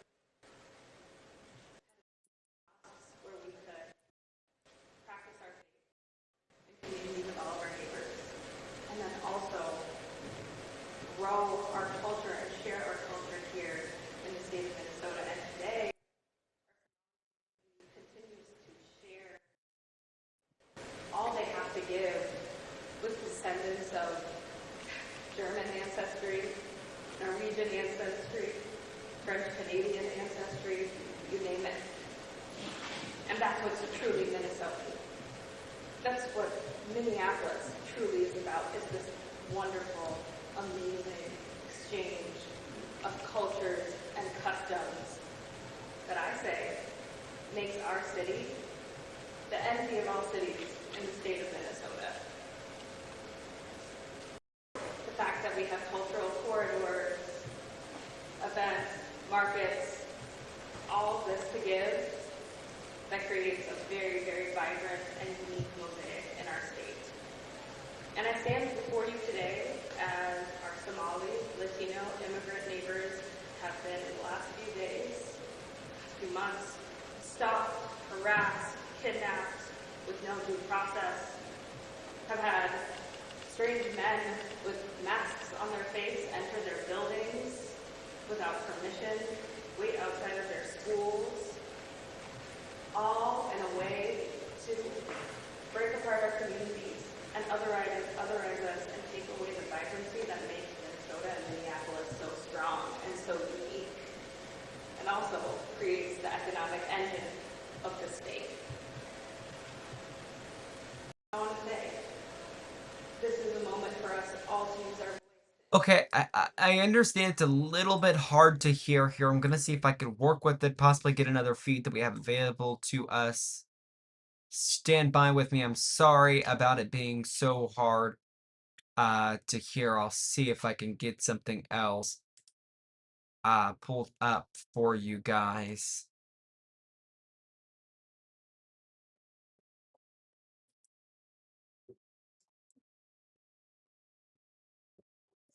Alrighty, give me just a moment here. I have gathered another feed.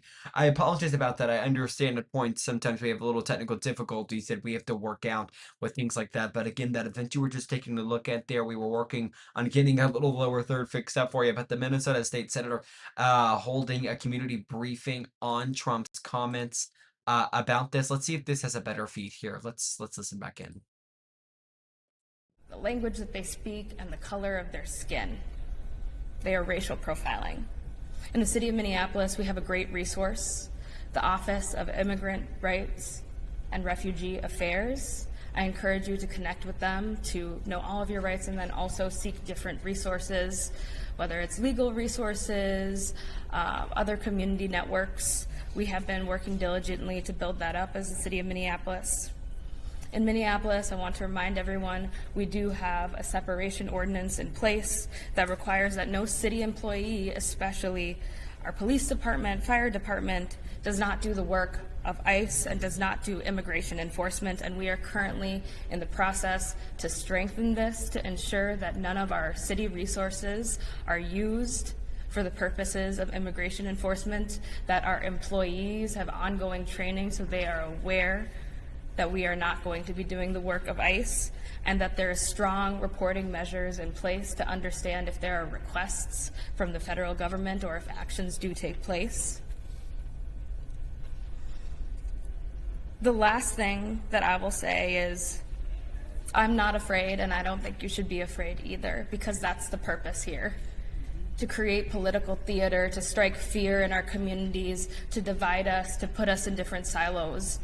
But together, across communities of immigrants, whether you're a seventh-generation Minnesotan with German heritage or a first-generation Minnesotan from Bangladesh or our vibrant Somali community, together we are much stronger.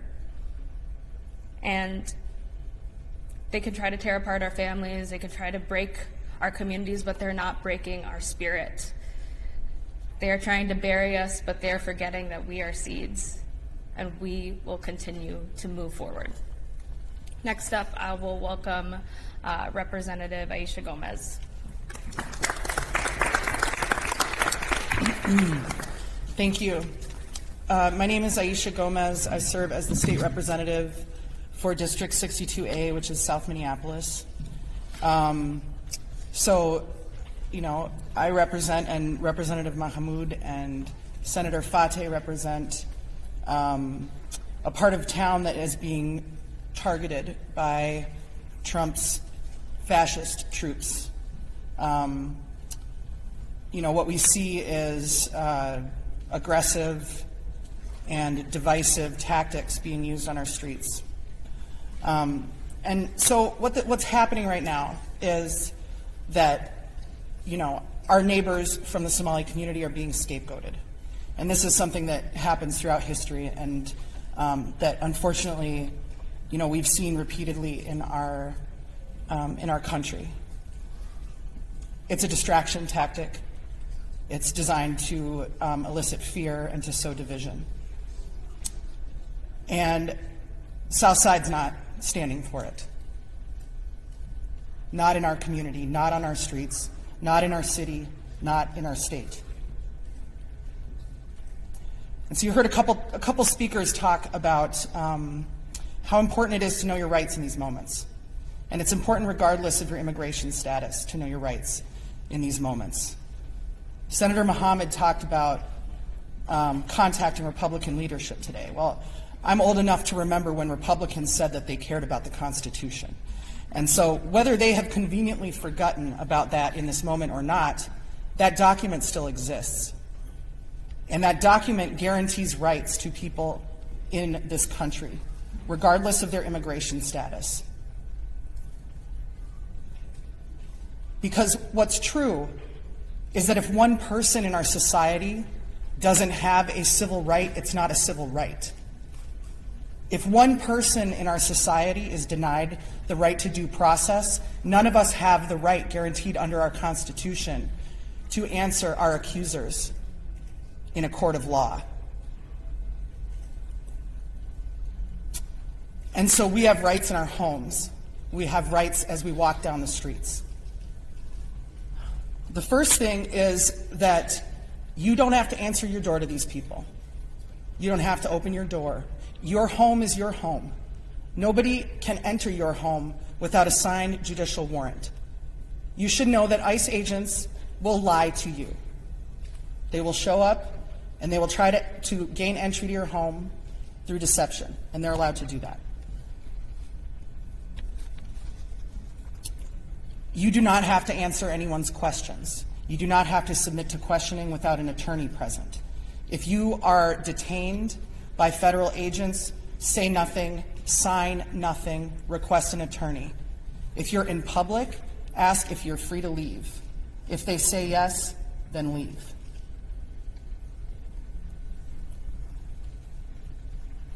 Don't share any private information with a federal agent if you're detained. Don't share your address. Don't share anybody's name that you're associated with. Ask if you're free to leave. If you are not, request an attorney and say nothing further, and do not sign any papers. Contact your consulate as soon as you are able if you're detained by federal agents. And then I want to talk just for a moment to people like me who are not impacted by this threat in the same way as our beloved Somali neighbors are, because we have an important role to play in this moment. I said, and I believe firmly, that ICE is not welcome on the streets of Minneapolis. They are certainly not welcome in the south side of Minneapolis, where they seem to be trying to take up residence right now. And so as somebody who's not directly impacted I believe that it's my responsibility to show up and to communicate to them that they're not welcome here. And I'm willing to do that in any way necessary. And so I'm mostly just asking questions, making noise, letting my neighbors know. I have my whistle around my neck. A lot of people in the neighborhoods have these. If you hear a whistle in your community, go and check out what's happening. If you don't have a whistle, maybe you could get one. It's a way to communicate to people that there is an issue of concern happening in the streets. Don't be afraid to honk your horns if you see something happening. Don't be afraid to record. You have the right to record these activities. It's up to us in these moments, because what we know, you just read the news. Activities of this administration are being struck down in courts left, right, and center, right? They have no hesitation about engaging in illegal activities, and they'll just wait and fight it out in court, right? So there's lawlessness among us in that way. And so we know that these tactics are sometimes we need to come together and disrupt them. And so yeah, I just would say, that we have to stay vigilant. We have to stand together, be there for your neighbors, learn what your rights are, share them around, have each other's phone numbers, and know that we have what we need to protect our communities in this time.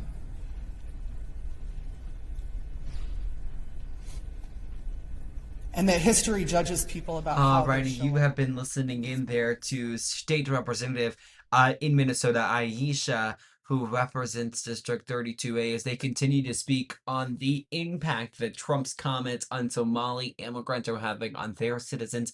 ICE, of course, within that community now, striking a lot of concerns from Democratic leadership. As you see there, we will continue to monitor that story as we have continued to do so. We do have some more news we want to get to, some breaking news coming in right now. Brookland News is learning within the last few moments the doctor of Matthew Perry has been convicted of his death. We have a New York Times article. We want to get to it, read it to you. The breaking details just coming in. Again, the doctor who gave Matthew Perry ketamine sentenced to 30 months in prison. I'll tell you, I'll read a little piece of the story. It says, quote, a doctor who illegally supplied Matthew Perry with the drug ketamine in the weeks leading up to the actor's death in 2023 was sentenced Wednesday to 30 months in prison. The doctor, Salvador Placencia, I hope I'm pronouncing that correctly, pleaded guilty in June to 4 criminal counts of distributing of ketamine, a powerful and anesthetic, a month before Mr. Perry's death. Mr.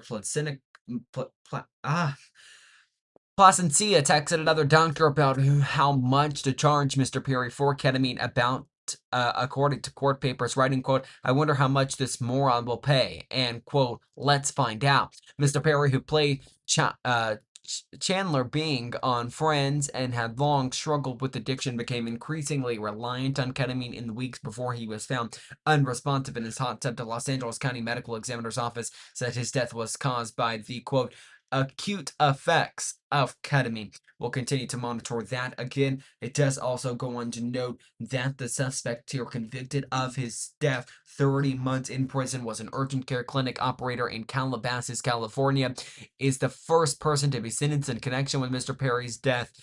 4 others have pleaded guilty in this case, including Jasveen Sangha, a dealer who prosecutors said supplied Mr. Perry's with ketamine that killed him. We are going to continue to monitor, of course, that breaking story just coming in. This court case has been going on now for some time, but again, we're just getting a judgment, a ruling here that Matthew, the doctor here, convicted of his death, sentenced to 30 months in prison. We are going to continue to monitor all of this. Our coverage continues in just a moment. You're watching Brookland News Live.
Hi, everybody. Welcome back into Brooklyn News Live. Time now here, Central Time, 3:46 p.m.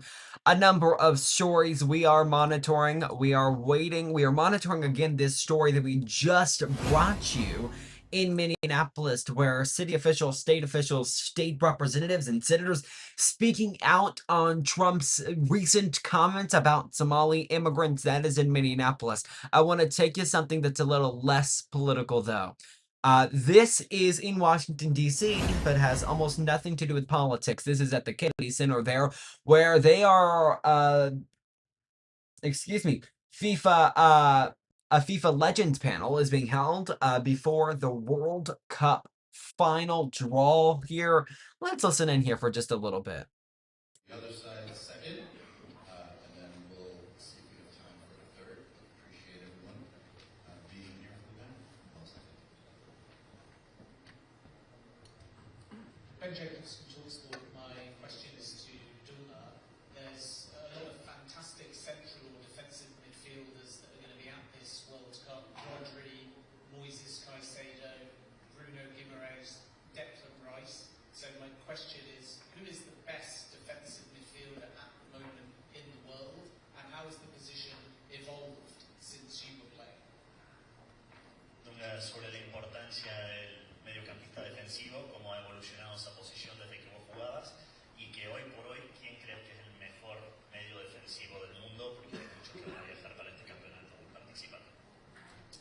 Bien, es una posición del campo importante, como todos los otros. Nosotros nos gusta decir es importante el atacante, es importante el centrocampista, es importante el defensa, es importante en todos los sectores. Todos los sectores tienen que tener equilibrio cuando se quiere ganar la Copa del Mundo. Hoy tienen muchos jugadores que son muy buenos, pero jugar en la Copa del Mundo tiene muchas presiones. 8 millones de personas están a mirar. Toda la responsabilidad de tu país está en este momento y tiene que disfrutar y cerca de hacer el mejor. Tiene Guimarães, que es un grande centrocampista de Brasil, pero el portugués tiene muy buenos jugadores, ¿no? Pero yo creo que una Copa del Mundo en el momento. Porque todo el mundo dice, sí, estoy preparado. Yo no puedo decir que estoy preparado. El momento que va a me decir si estoy preparado o no. Las mis acciones en aquel momento que va a decir si estamos bien o mal, ¿no? Lógicamente el centrocampo es un puesto importante porque toda la pelota, tanto ofensiva como defensiva, pasa en ese sector, ¿no?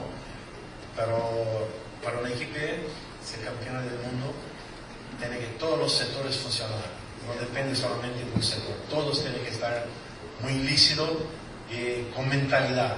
Yo creo mucho en la mentalidad de ganar. Okay, so I know most of our viewers are English, so I do have to kind of focus on that, and it's hard to understand if you're not bilingual and can speak another language to hear what he is saying. So, what we'll do here, we will monitor this. If maybe someone that's English speaking does begin to speak, we will go back and listen in because I think this is a very important story, and maybe they are actually right now. We'll stick with this for just a moment and see what occurs. Talk about the balance of it all. Look at the recent World Cup champions. The first game onward, they just started getting better and better and better. He highlights Bruno Guimaraes from Brazil as one of the most talented in that position currently. He just talks about how important every position is on the field, but how for middle defensive especially, how every ball is kind of going to go through that position. How he's going to have to defend, and just the importance of every position on the field if you want to get to a World Cup final.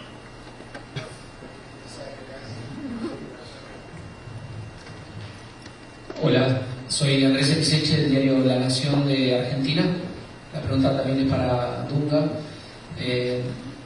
Tenés la experiencia de haber sido campeón del mundo en el 94 y luego haber sido parte del proceso que siguió hacia el otro mundial. Argentina viene de ganar el mundial en Qatar y se ha mantenido en un altísimo nivel luego de la Copa del Mundo. Algo que no es fácil, justamente una vez que uno alcanza el objetivo. ¿Cuál es el secreto? ¿Es la mentalidad mucho más que el juego para mantenerse a tope? Alrighty, we'll continue to monitor that. I tried to give it another chance, maybe if we would see maybe some English there. Does appear we're going to hear that at least for the next little bit here. But again, FIFA Legends panel being held there at the Kennedy Center in Washington, D.C. We'll continue to monitor that. Take a look here. This is all of the feeds we're watching on this Wednesday. The House of Representatives is also in session right now. We've been monitoring that, and if something comes about there, we will take you to that. Just a moment here. See maybe if we can't get something pulled up from the House. I know earlier they were just kind of having a few votes. It appears, yeah, that's what's going on right now as well. Just votes on the House floor there.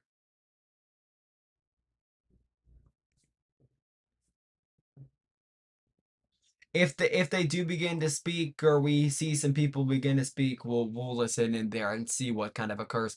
4:53 now on the East Coast. We'll continue monitoring. Of course, there's so much going on. I just showed you a little bit of what we're all following, and I'll do it again here just to give you an idea, because there is really a lot going on, and it's, again, just a lot to talk about. Here we go.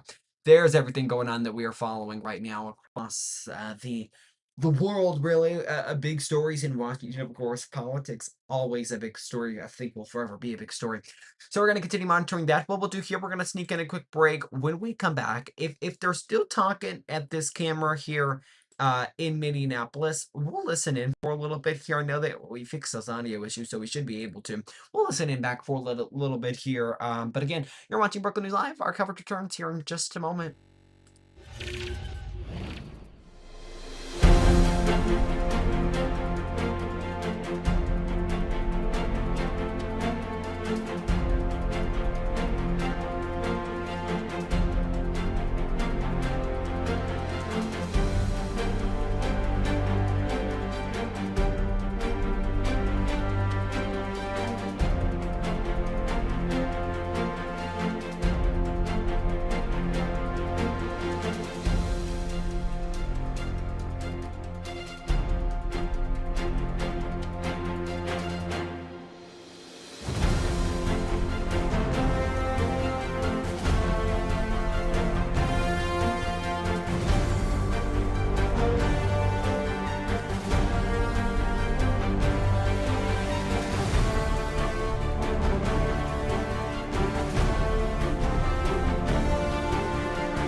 Welcome back into Brooklyn News Live. I'm Jackson Mitchell here. Minnesota State Senator briefing the community in Minneapolis on Trump's Somali immigrant comments that have come about recently. We are continuing to monitor that feed there. Let's listen back in for just a moment. We feel that it's politically the right thing to do. We can justify calling people garbage without getting a response from other people who are sitting around you. It's not justified to put communities in harm's way. As you've heard previously, our Speaker of the House, Melissa Hartman, and her husband were assassinated. And my friend, George Hoffman, and his wife, Yvette, and their daughter, Hope, are really going through the healing process after the assassination attempt. As you've heard from my colleagues, we can't justify words that will create harm. We can allow our colleagues on the other side to be sitting on the sideline when they know that this is going to create a harm to the community that lives right here. My 4 children live in this neighborhood. Our community is united. Our neighbors are standing with us. To you all, I want to let you know that we are all greater than fear. Thank you so much. And with that, thank you to our leaders for being here. We'll take a few questions.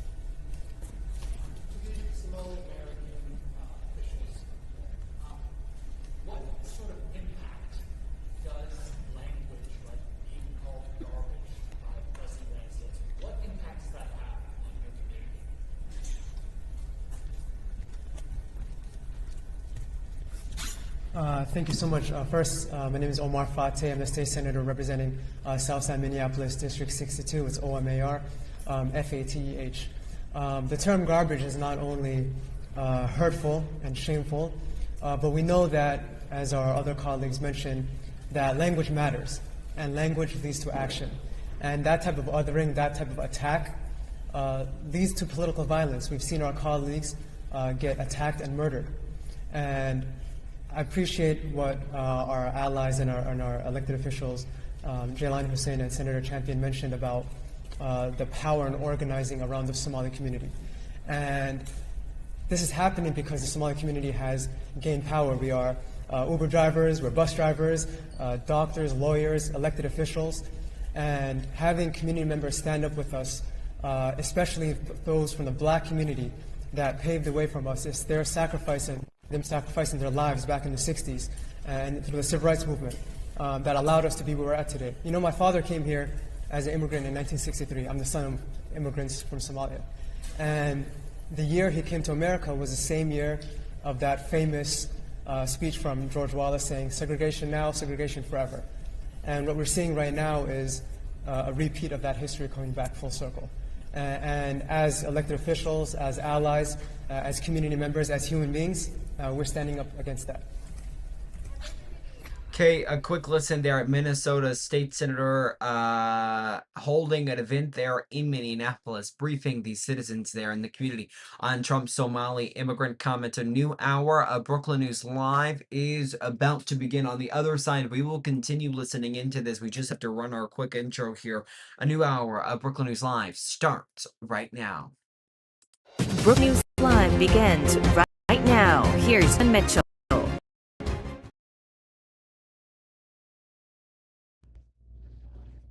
Welcome in here. A lot going on. You're taking a look at just a few of the events that we are watching. Look live there in the middle in Louisiana. We're going to talk about Operation Sweep. Something ICE is just beginning. We'll talk about that here in just a moment. As I promised, let's listen back into Minneapolis State Senator holding an event there, briefing the community in Minneapolis on Trump's Somali immigrant comments. Take a listen. That didn't show up in Fox 9 News, who showed up with their cameras at that point. I don't know whether they'll have been picked up to Wilma or other places to be detained, for them just to verify who they are. That's where we are today. If they're looking for specific individuals, if it's a targeted process, we will have seen a different response. But this is not targeted response. This is a collective punishment.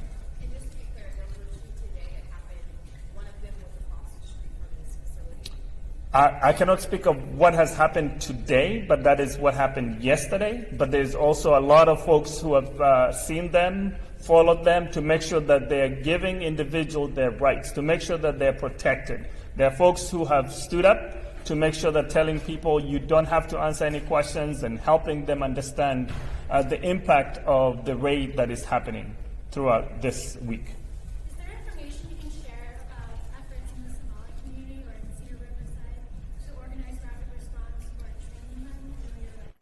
You can answer, but I just want to follow up what's happening. ICE is here. They have been here since yesterday morning. I saw them myself last night, right here on Cedar Riverside, 3 SUV, about 45 minutes, going circles. White dudes with masks. That's what we saw. They are stopping the citizens. They knocked one door over there, right here in this building. I guess the person they were looking for wasn't there, so the neighbor open the door. The right next door, open the door because they hear the noise, and they were detained. They're like, what's your documents? So they're not discriminated. They just want to see who looks like Somali, and that's where they come. So they are there. And one thing I do want to share, they hate the media. They don't want to be seen. So go out there and chase them and take a picture. They don't like that. Once they saw a couple media came around, because I did call media, they drove off. They are out there, they are hiding, they are in the community and terrorizing them. So ISIS is operating. Well, in my community, Jelani can answer, but I heard plenty. So right now, unfortunately, we just had a press conference this morning with the Immigrant Law Center and Advocates for Human Rights. These are organizations, obviously, that have been doing this work, supporting our immigrant community. We do not have an actual number, partially because even if someone is detained, we will not know that information for days. So the best indicator is the families.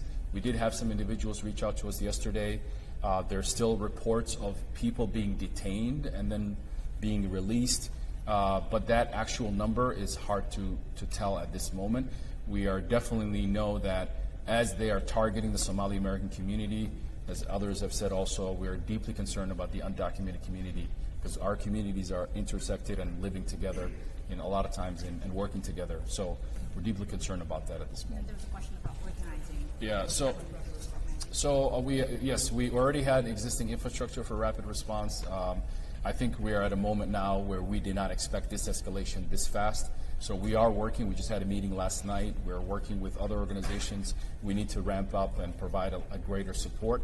We're also asking the local media, as they share basic information about what people should know if they're needing help, and specifically the general public who are like, how do I help, or what do I do? And there's information about that. We will continue to provide updated information through all of our organizations, and we encourage the public to share that. There's a lot of opportunists on social media that are using this moment to try to send false information, to try to create more fear.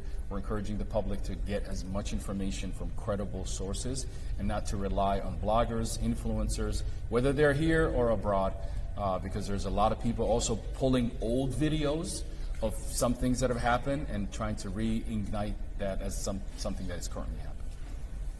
Can you let officials in the room speak to what's been like trying to gather information about what's happening, both from federal authorities, but also from your communities that you mentioned, trying to verify the status? I mean, I would say I think our legislators are collectively all responding as much as they can to community concerns. We have been in communication with the governor's office, and he's trying to give us as much information as he has. ICE isn't giving any agency heads up across any jurisdiction, so we know that. We're also getting a lot of emails and contacts. I've had hundreds of calls and text messages since the article dropped yesterday. And I think one of the most important things is people want to know what they can do and how they can protect their immigrant neighbors. There have been building captains, block captains, and so people are organizing in ways I haven't seen before around this issue. So the reality is we're getting trickled down. Right now, as I speak to you, someone who was a patient, they dragged him out, and the nurse just sent me a text message saying that that individual who she was providing services was abducted right now as we speak. So that is the way we're getting information from our constituents, our friends, and across the state. So many of the individuals who are reaching out understand that we're going to be looking for resources for those individuals to make sure that their loved ones have gotten access to a legal process. So it's helpful to understand that those actions will lead to many folks reaching out to us. From the federal perspective, we will let other people who are at the federal level, from our senators, our congressional leaders, deal with the federal level.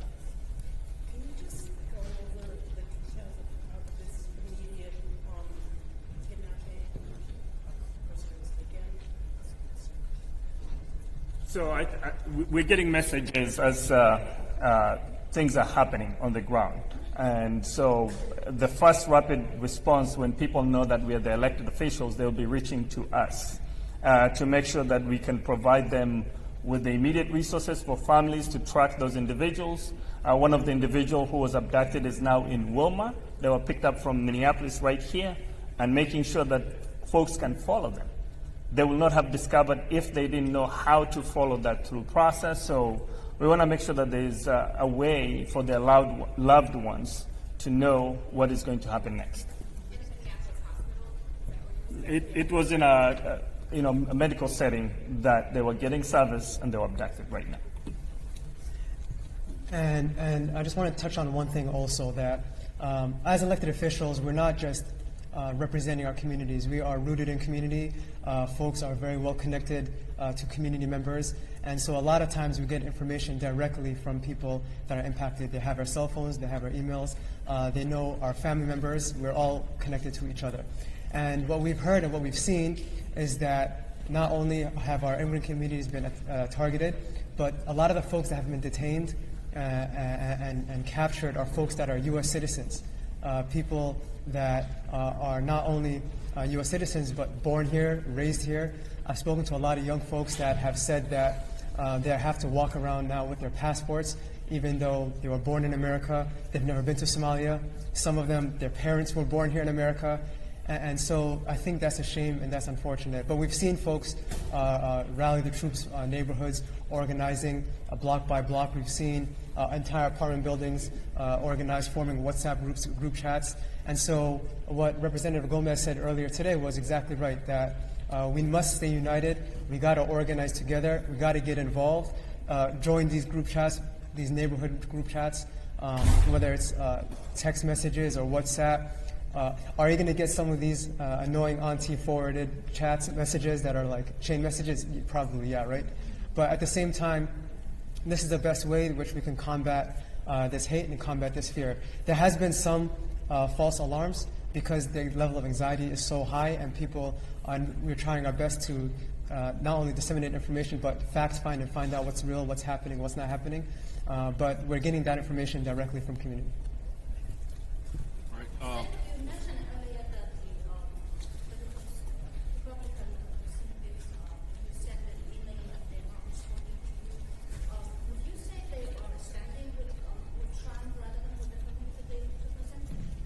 Thank you for that question. I did send an email to our Republican leaders, both in the House and the Senate, asking them to not only condemn what Donald Trump said about the Somali community, but to come today and stand with us. I have not gotten a response. I look forward to their response if they ever want to respond, but we do know that in the past few weeks, they have been cheering what this president and this administration has been doing. They have sent letters to their federal Republican delegation telling them, good job, we want you to keep doing.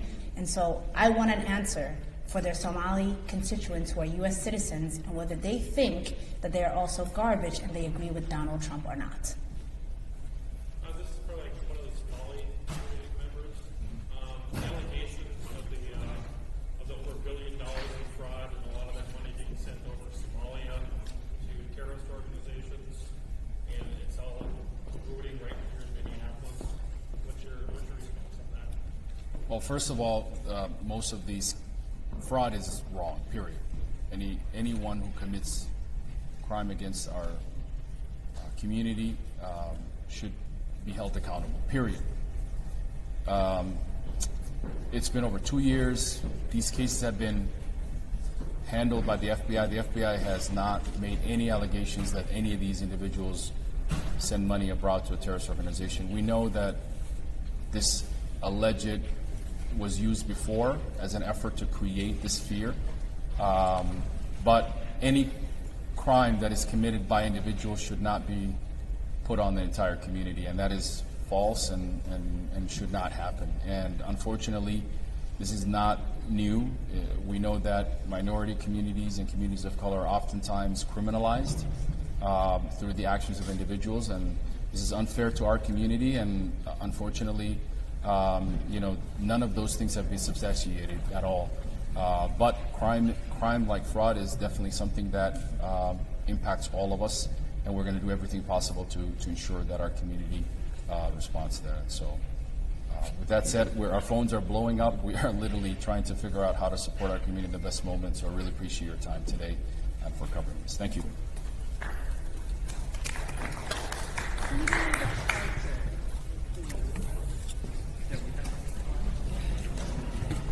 Alrighty, have a an event charger being that can held use there my in phone. Minneapolis, taking questions just for a moment there on just some of the things going on. We're gonna pivot to another story just coming in here. We'll talk about it because this came in a little earlier today.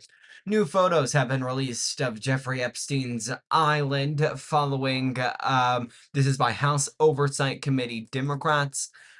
We'll show you some of these. I have them opened on my computer screen from House Oversight Dems. Take a look there. This is a look at just some of those images.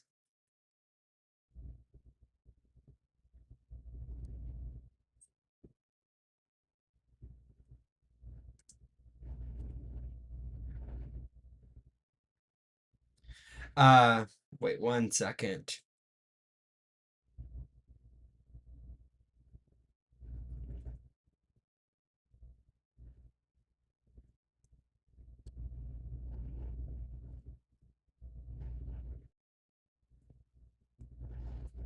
Okay, so again, these images never before seen. You are seeing them. If you haven't followed the news today, you're seeing them first right here on Brookland News. Here's just a few of those images. I'll kind of just scroll through them as they kind of load up just images of this island that Jeffrey Epstein was accused of trafficking on, found guilty of solicitation of prostitution. He was never actually found guilty of prostitution. Because he committed suicide before that trial took place. I mean, here's just the images are a long lasting. If I exit out of that, I can just scroll down and I might be able actually to push in a little bit here on what you guys are seeing so the images are a little larger and you're able to see all of them. Here's just those images right there. A little larger view now on your screen. It is quite interesting. No trespassing. Here's a map of the area. The drone there's drone shots, and you have Great St. James and Little St. James. Just a little bit here because there is some videos and drone images. Here's just one of those videos.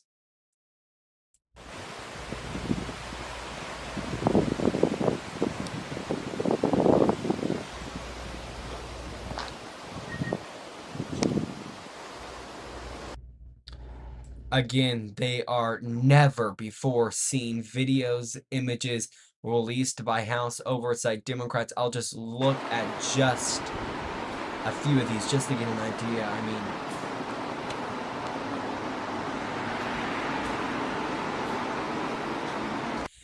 mean, not very flashy. No images of any of that show guilt by Jeffrey Epstein, but again, just starking images.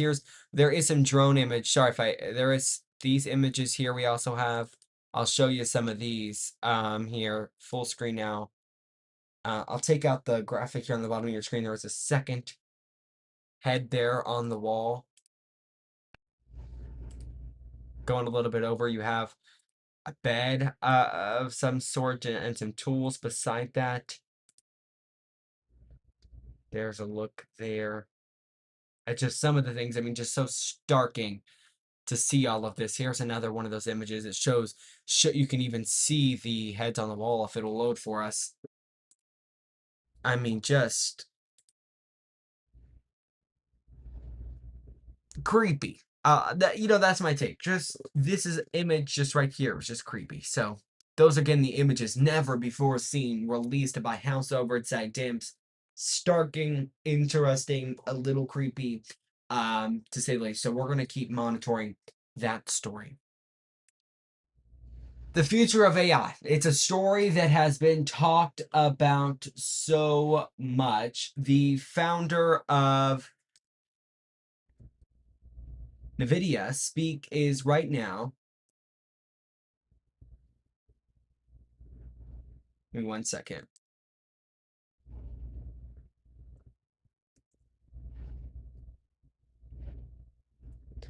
Is speaking right now on the future of AI and government. This is the video just coming in there. You see it there on your screen. Why don't we listen in for just a little bit?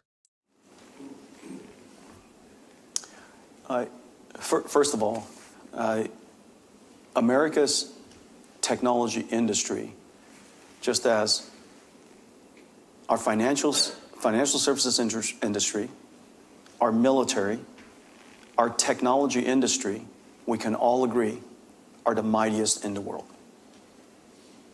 I am part of one of the mightiest industries anyone in history has ever seen. Oh. We have, going toe-to-toe against anyone, the American technology industry has nothing to fear.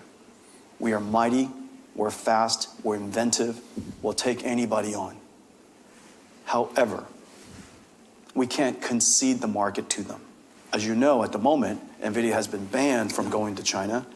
Not to mention, China has banned NVIDIA going to China. Yeah. And so I think we're the first company in history that has been banned on both sides. And so whoever banned us going to China, them and China agree that NVIDIA should not go to. Now, of course, I'm being a little cute here, and I'll be a little bit more nuanced here in a second.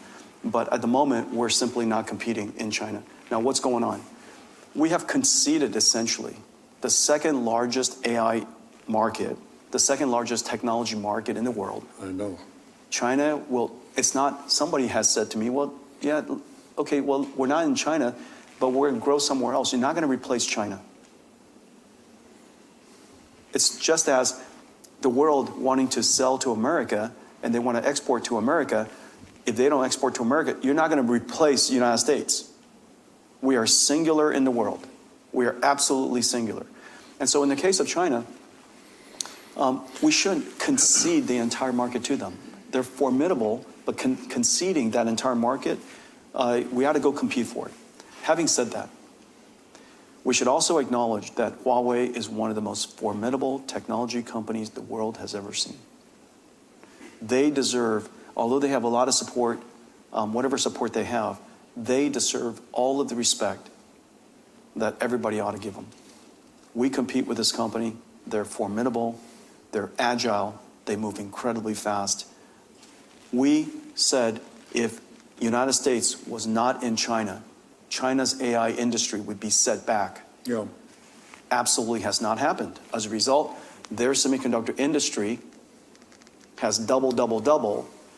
You know, the semiconductor industry in the West, around the world, is growing at 20-30% per year.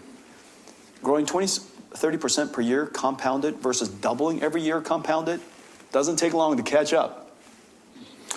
But, you know, they're starting on second base and we're just going up to the batter's box.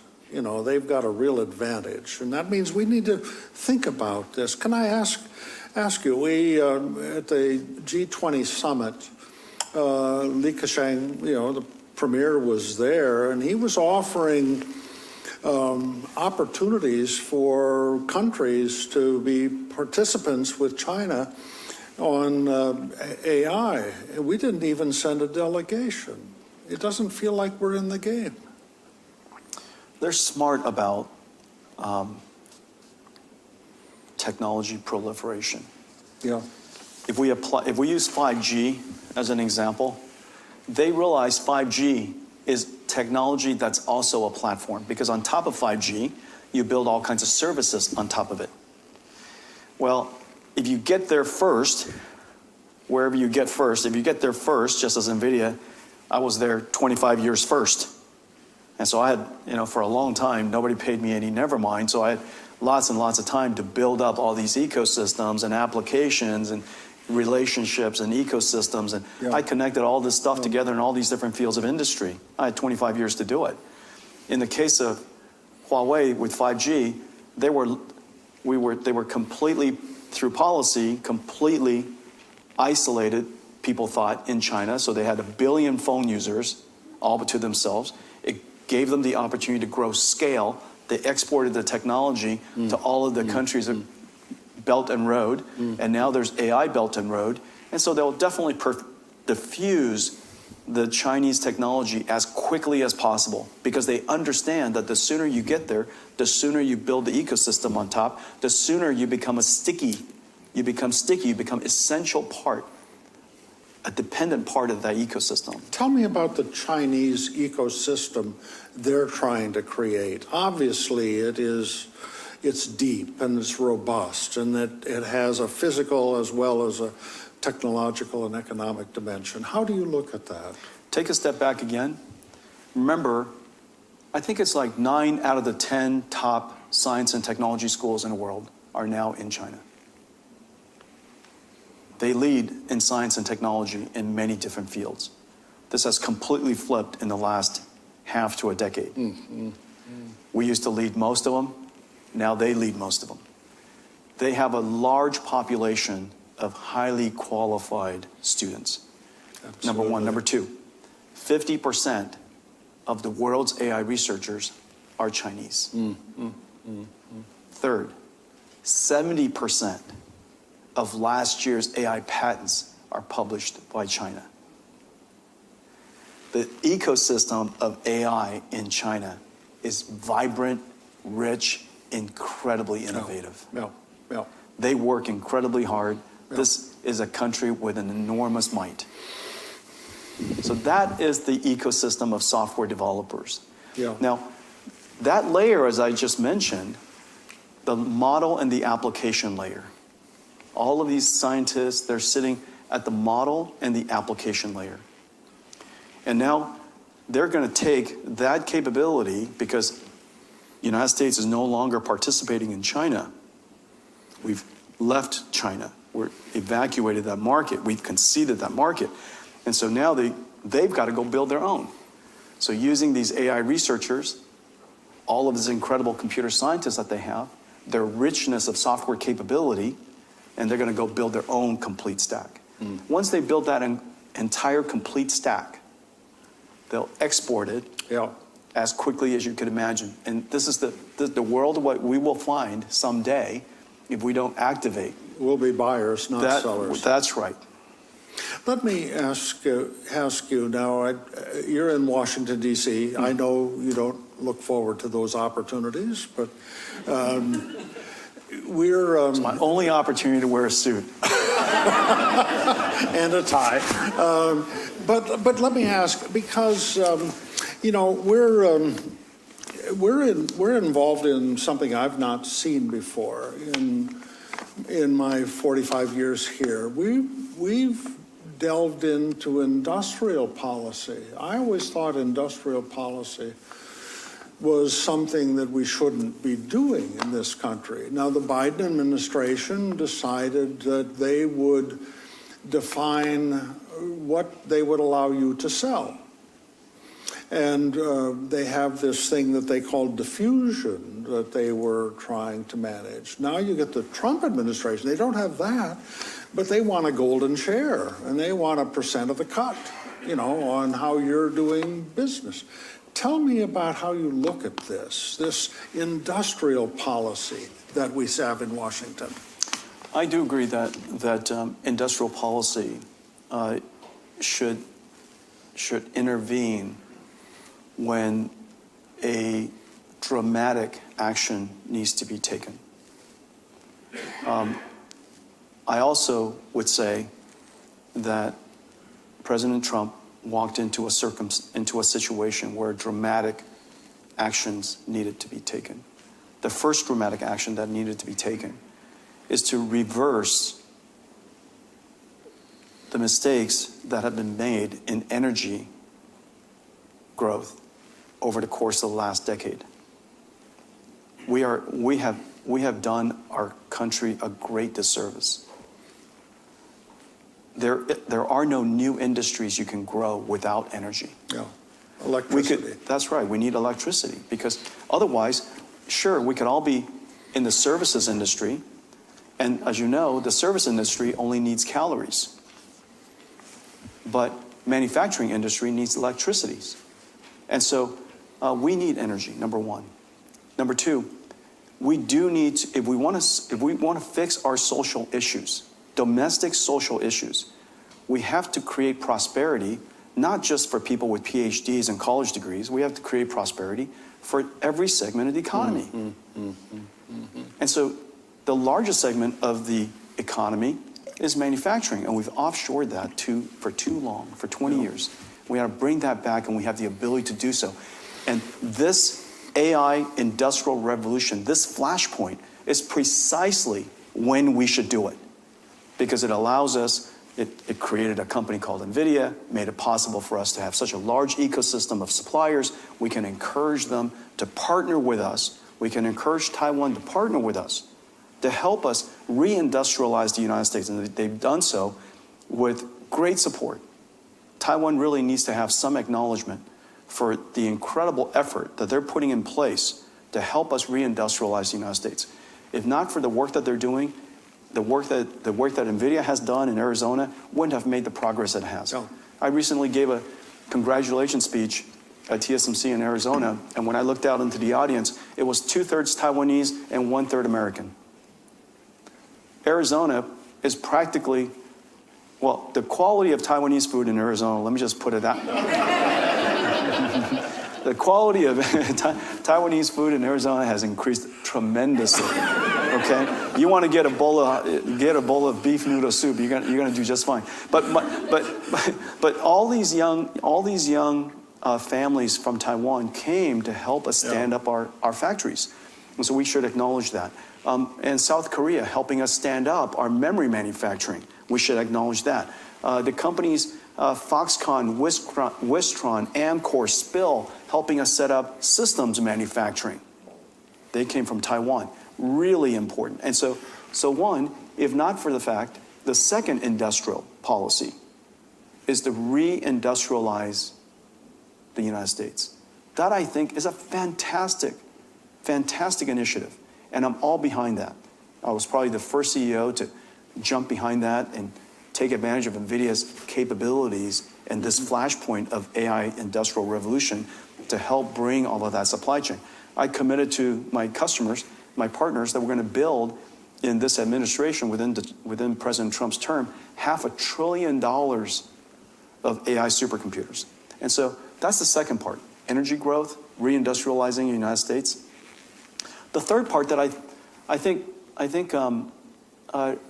required a fair amount of discussion to help policymakers understand that technology leadership, American technology leadership, and American national security goes hand in hand. Our nation's extraordinary technology industry is part of our national security. The fact that we have our technology all over the world, that the world relies on to build their industries, their ecosystem, their economies, is an advantage for the United States. It's a strength of the United States. It helps keep the United States safe when everybody works with us. Let me build on that. Yeah. I think national security, there are two dimensions of national security. And I differentiate small case and large case. Small case, national security, small n, small s. I think that's, aircraft carriers and bombers and divisions and training programs. Capital national security, NS, is the dynamism of your economy, the productivity of your industry, the creativity of your ideas industry, the sense of fairness in your judicial system. You are here, you benefit from that larger case, but you're building that larger national security industry. Tell us how you think about your role on national security. Number one, NVIDIA was birthed in the United States. We are a proud American company. We're inventive, we're vibrant, we're at the center of the single most important industrial revolution in human history. This is an industrial revolution in every single way as important as electricity. No. We are going to impact every single industry, every single company, every country will build it. every company will use it. We export American technology wherever the United States would like us to export the American technology. This is an extraordinary opportunity for us to make a substantial contribution to our national security. We also know that national security and economic security and economic prosperity go hand in hand.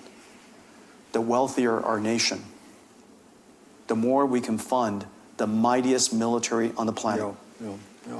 And I do believe that it is the case where, because of this new industrial revolution that we've started, we are creating new factories in America. We're creating new jobs in America. And somebody recently told me that we contributed more to economic growth singularly than just about any company in the world today to the American economy. And I believe that that's probably true. And the reason for that is NVIDIA is a multi-$100 billion company supporting multi-$100 billion companies going after trillion dollars of industry. And so the economic prosperity, the technology leadership, unquestionable. The economic prosperity that we can contribute to, unquestionable. Now the question then becomes, how do we think through the diffusion of, the export of, the proliferation of American technologies and standards? We should, of course, number one, safeguard our national security, the little n, little s, to ensure that adversaries don't have access to sensitive technology or advanced technology that we don't need them to have access to. We should, number two, ensure that American companies, American technology companies, through partnership with us, have the benefit of the best and first. But then after that, after number one and number two, we should also proliferate American technology standards, compete around the world, fuel this flywheel of funding our R&D so that we can continue to be the mightiest technology industry in the world, so that we can fund the mightiest military in the world. And all of that, I think, goes hand in hand. Several times, Chairman Huang, you've talked about energy as being a pacing problem here. We, when we invented LED lighting, we just lost the demand signal, and half of our electricity grid is merchant supplier, and so they don't buy ahead of need. And so we're now really way behind. And you pointed out that China has built out twice the capacity of electricity than has the United States. How big a constraint do you see that as being for our build out for this revolution that you're trying to create? Deeply serious. I think at this point, we have to use every form of energy we can. I believe we can't rely on the power grid. We got to build behind the meter. We obviously need power generation systems. There's no question we should try to encourage and try to accelerate nuclear.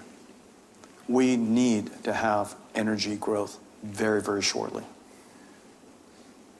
In the meantime, we're advancing our technology so quickly.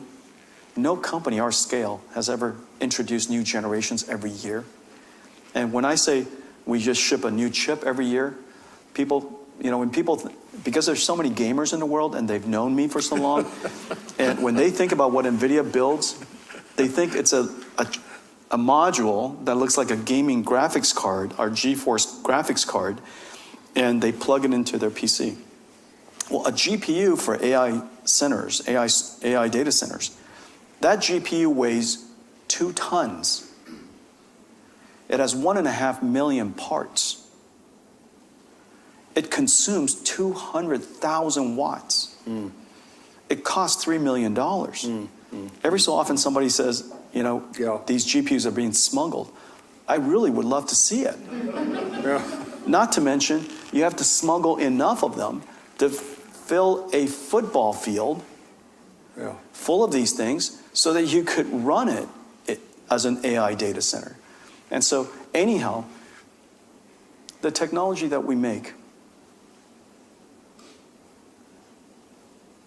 each year allows us to increase the performance at about the same power by many times. And let me just pick a number, say 5 times or 10 times each year. As a result, our energy efficiency improves by 5 times or 10 times each year. But the problem is this. We're at the beginning of this technology build-out. I'm improving the performance by a factor of 10 times each year, but demand is going up by a factor of 10,000, 1,000,000 times each year. AI is getting more compute intensive, the adoption's going way up, I've got all these exponentials. And so we're going to keep chasing this. We're going to be completely dedicated to advancing the technology as fast as we can. But the bottom line is we need energy. Yeah, and forgive me for interjecting myself. I do think we have to overcome the NIMBY constraints. We're going to have to find some structure of federal preemption so that we can overcome the barriers. That's my comment. That's not your comment. I don't want you to get in trouble for my saying that. Let me ask you, last year... Thank you for that. Last year, the world installed 2 million robots. Half of them were in China, which is really astounding when you think about it. Tell me how robots fit in with AI. Let me just give you one example of why it's around the corner. These days you could describe in text, and you give it to a video AI, and it generates a video. You guys know this, right? It actually, from words, you can generate a video, okay? And let's say the video is Jensen reaches over, picks up a cup. So I take a picture of this screenshot, give it to the AI. That's the starting condition. And I say, now cause Jensen to reach over and pick up the cup. The AI creates pixel by pixel, token by token, my arm picking up the cup. And that everybody knows is possible today. You guys have seen it. Well, the AI can't tell the difference between it manipulating pixels versus it's manipulating a bunch of motors. So the idea that I can tell the robot, pick up the cup, is clearly just around the corner. We just have to take that AI, which currently sits in the cloud, and we have to put it into, otherwise called embody it into a physical mechanical system, which is called robotics. So the AI is around the corner. We can see early evidence that the technology must be possible. Now, China is going to be very, very good at this for several reasons. They have great demand. They have a natural indigenous demand for more workers. Manufacturing is a core part of what they do. We, by the way, because we're now reindustrializing, reshoring, manufacturing, we now again also have significant demand for factory automation. And there's no question we have a shortage of labor. We have, right? We all know that our industries would be larger, more profitable, more vibrant if we just had more workers. And so they have the same challenge.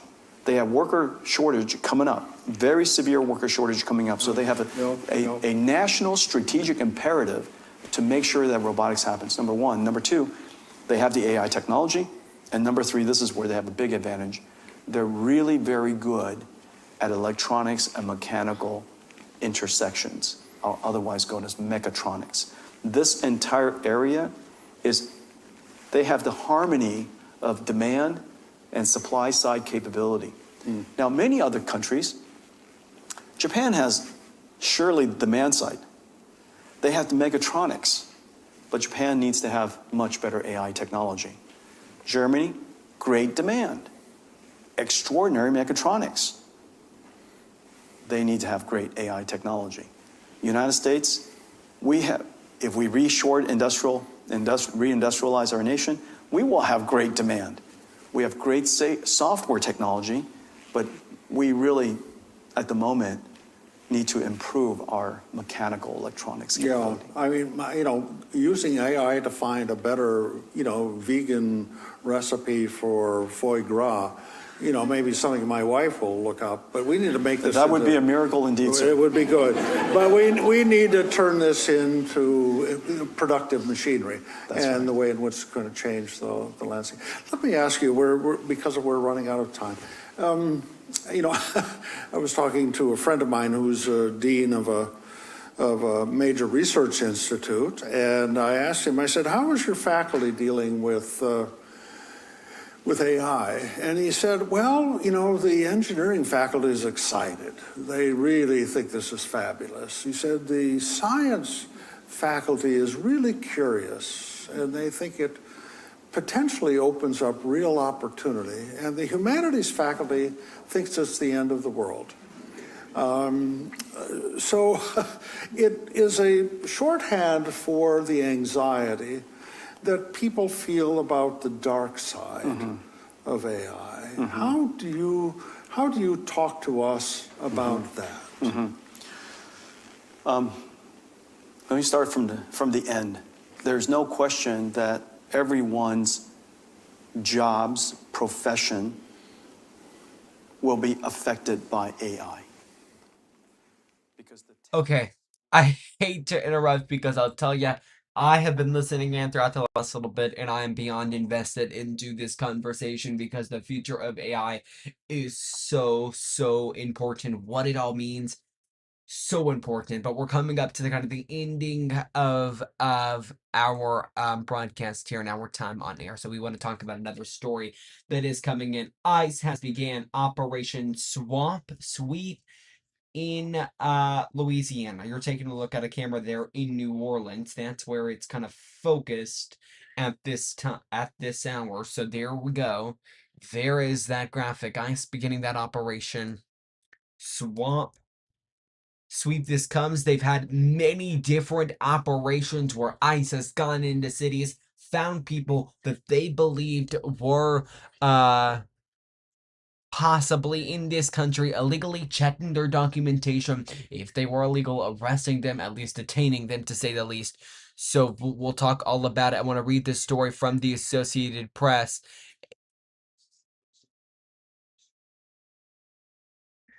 In a national exclusive, the Associated Press had revealed the first details of Trump's administration swamp sweep. I want to take a look at that article that the AP here is talking about.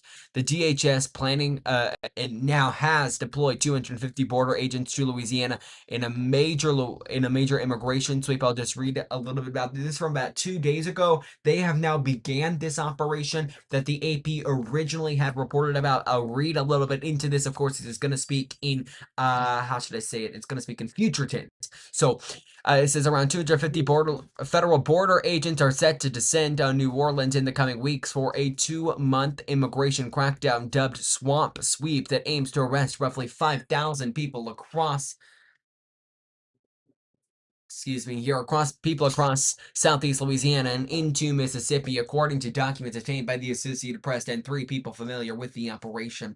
The deployment, which is expected to begin in earnest on December 1st, again, that is when it did begin, so the Associated Press reporting was correct. Their sources reporting information to them that was correct, marks the latest escalation in a series of rapid-fire immigration crackdowns unfolding nationwide from Chicago to Los Angeles to Charlotte, North Carolina, as the Trump administration moves aggressively to fulfill the president's campaign promise of mass deportations here. So it's been a big story. These immigrations have caused a big story, and we've been listening in for the last 2 days. People in Minneapolis speak on this, speak on how President Trump's comments on Somali immigrants are affecting their citizens. We've been continuously listening into that, hearing what they have to say, as well as we listened in earlier today to Trump, getting both sides of the story here. What Trump said, he said Somali people simply don't belong in this country. That a paraphrase, of course, here, not a direct quote,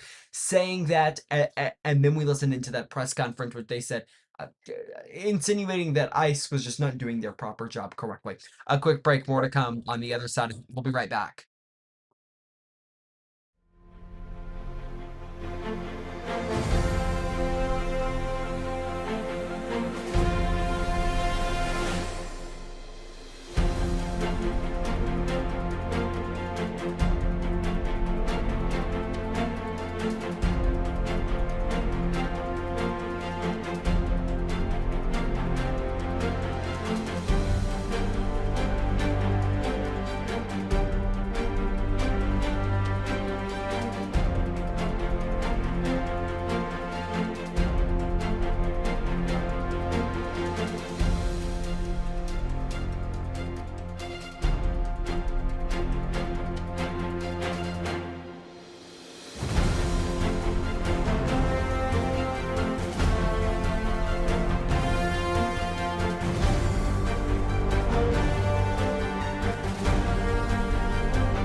Welcome back into Brookland News Live. We are approaching the top of the hour. That's when we're going to wrap things up. We're not there just yet. We have more news to get to. There's always more news to get to.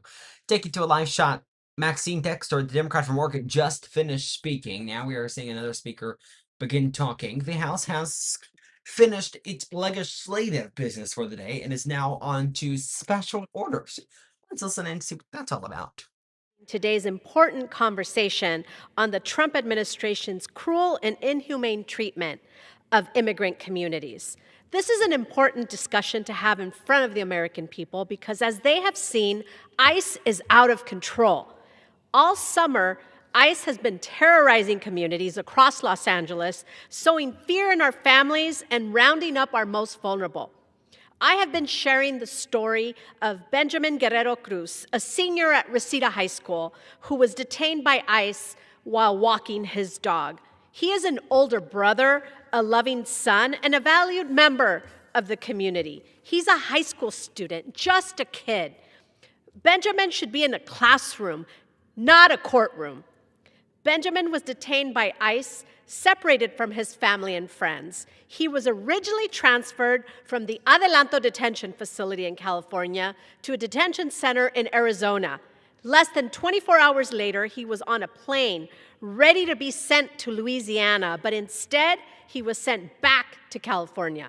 This all occurred without his family even knowing. I keep sharing this story because the American people deserve to see how cruelly ICE is treating children, elderly, women, and others, even a U.S. senator.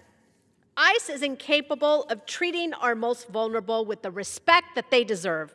If this was happening to Benjamin, imagine who else it's happening to. I have been urging ICE leadership to answer for their chaotic, inconsistent, and cruel decision-making processes that have torn apart families across the country. This is why I introduced the INFORM Act. My bill holds ICE accountable for the nightmare they are forcing families like Benjamin's to live through. Many immigrant families in my district do not know the whereabouts of their loved ones after they are detained by ICE. My bill respects the dignity of immigrant families and promotes government transparency. With my Hispanic Caucus and Progressive Caucus colleagues, I will continue showing up to detention facilities and working with my colleagues to hold ICE accountable, promote government transparency, and respect the dignity of immigrant families. Thank you, and I yield back to Congresswoman Ramirez. Thank you, Congresswoman. And now I'd like to yield to the gentleman from California, Mr. Gomez, for 2.5 minutes. Thank you so much. Trump's unhinged immigration raid started in downtown Los Angeles, in my congressional district, not targeting criminal, quote unquote, immigrants that he promised that he would go after, but targeting anybody that looked like me, looked like my colleagues, looked like my family members, looked like the people that live in Los Angeles. I don't know any MS-13 members, gang members, that work at a car wash or as day laborers. That's where he was targeting, not focused on people he said he was going to go after. And then we warned everybody in this country that this would continue, that they would go on to other cities using immigration as a pretext to try to intimidate blue cities and blue states and blue cities and red states, and that a violation of the rights of immigrants, the rights of people across the country is not going to be contained in LA, it's going to spread. So they went on to DC, Chicago, Portland, Charlotte, and New Orleans just of today. That's what they're going after. They want to intimidate people. They want to intimidate people that don't agree with them. And that was before Donald Trump and the Republican passed their one big, beautiful bill that included a $175 billion slush fund that would turn ICE and CBP into his own personal national police force, where he could send it wherever he wants, whenever he wants, without any accountability. That is dangerous. That is a threat to our republic. That's a threat to our states. That's a threat to our communities. And we need to stand up and put an end to it. And the way we do that is by taking that money away and reinvesting it into something the American people need. So I introduced a bill called the Make Housing Affordable, Defend Democracy Act that takes that $175 billion and tackles the housing affordability crisis in our country, investing that money to help start a 21st century housing boom that will build 1 million units of housing per year for the next 6 years, that helps renters with down payment, with assistance to get by, and then at the same time gives first-time home buyers money for a down payment. So if we want to tackle the affordability crisis that is at the top of the agenda for the American people, that's not a con job, then we need to pass the Make Housing Affordable and Defend Democracy Act, because it's about affordability, not authoritarianism. It's about American values and not Donald Trump's whims. Thank you, and I yield back. Thank you, Congressman. And now I would like to yield 2.5 minutes to the gentle lady from Massachusetts, Ms. Presley. Congresswoman Ramirez, appreciate your leadership. It's so important that we do not allow the hostile acts of this administration to be normalized. We have to condemn them, resist and reject them at every turn. Mr. Speaker, I rise today on behalf of the targeted and marginalized, on behalf of our immigrant siblings who have had their bodies assaulted, who have had their lives disrupted, who have had their families separated, who have had their humanity erased and their dignity denied. Men, women, and children who have been ripped from our communities, thrown into cold cells, and shipped off to countries many have never known. The Trump administration would have you believe that they are pursuing hardened criminals. Yet according to ICE's own data, 85% of the people detained in Massachusetts, my home state, have no criminal record. Rogue, masked federal agents are violating people's civil rights, glorified bullies masquerading as public servants. They terrorize our communities in the name of so-called law and order, while detaining and deporting our neighbors without due process. That hypocrisy is not coincidence. It is a deliberate, resounding message from an administration that believes following the Constitution is a mere suggestion.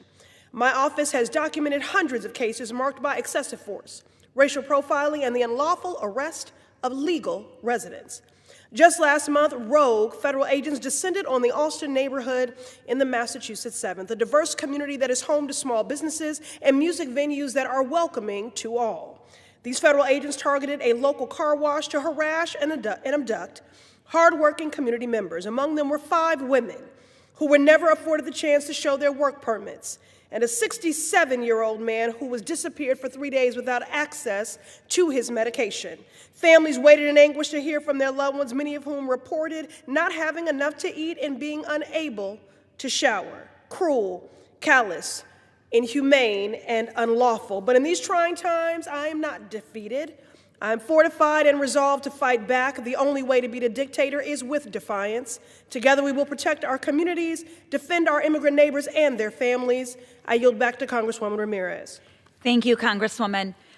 As you can hear from my colleagues here, we are living the reality of this nightmare across the country, and that is why we're here to push back. I want to yield 2.5 minutes to the gentlewoman from New York, Ms. Clark. Thank you very much, Ms. Ramirez. I appreciate your leadership in this moment. Mr. Speaker, I rise on this day in opposition to the vicious, violent, unconstitutional, and illegal war Donald Trump and his administration continue to wage against our immigrant neighbors. On the President's orders, the Department of Homeland Security and its agents of hatred have taken unprecedented and unthinkable and abusive control over the lives of immigrant Americans. His goon squad has broken up families, torn communities apart, and committed atrocities equal only to the worst sins in the history of our nation, and with extra sins to spare. Refugees, asylum seekers, and countless other people desperately seeking any semblance of safety beyond our shores have only found more pain here in the land of the free and the home of the brave. Even our neighbors with citizenship have been targeted in this campaign of hatred. In fact, more than 170 U.S. citizens have already been wrongfully detained under this administration, some held for days, many subjected to brutality just for... You have been listening in there to House Democratic lawmakers of the Progressive Caucus. They're speaking, attacking lots of Trump policies. I'm Jackson Mitchell. It's 4:59 now, so that is going to wrap up our coverage for the day. A look at the headlines we're following now as we leave you off. A lot still to talk about. Remember, you can always go to brooklandnews.com or follow all of our social media pages there at the bottom of your screen for the latest updates. A live look to leave you off on Capitol Hill. It's about 6 p.m. there in Washington. That is it for us. Have a great rest of your night, guys.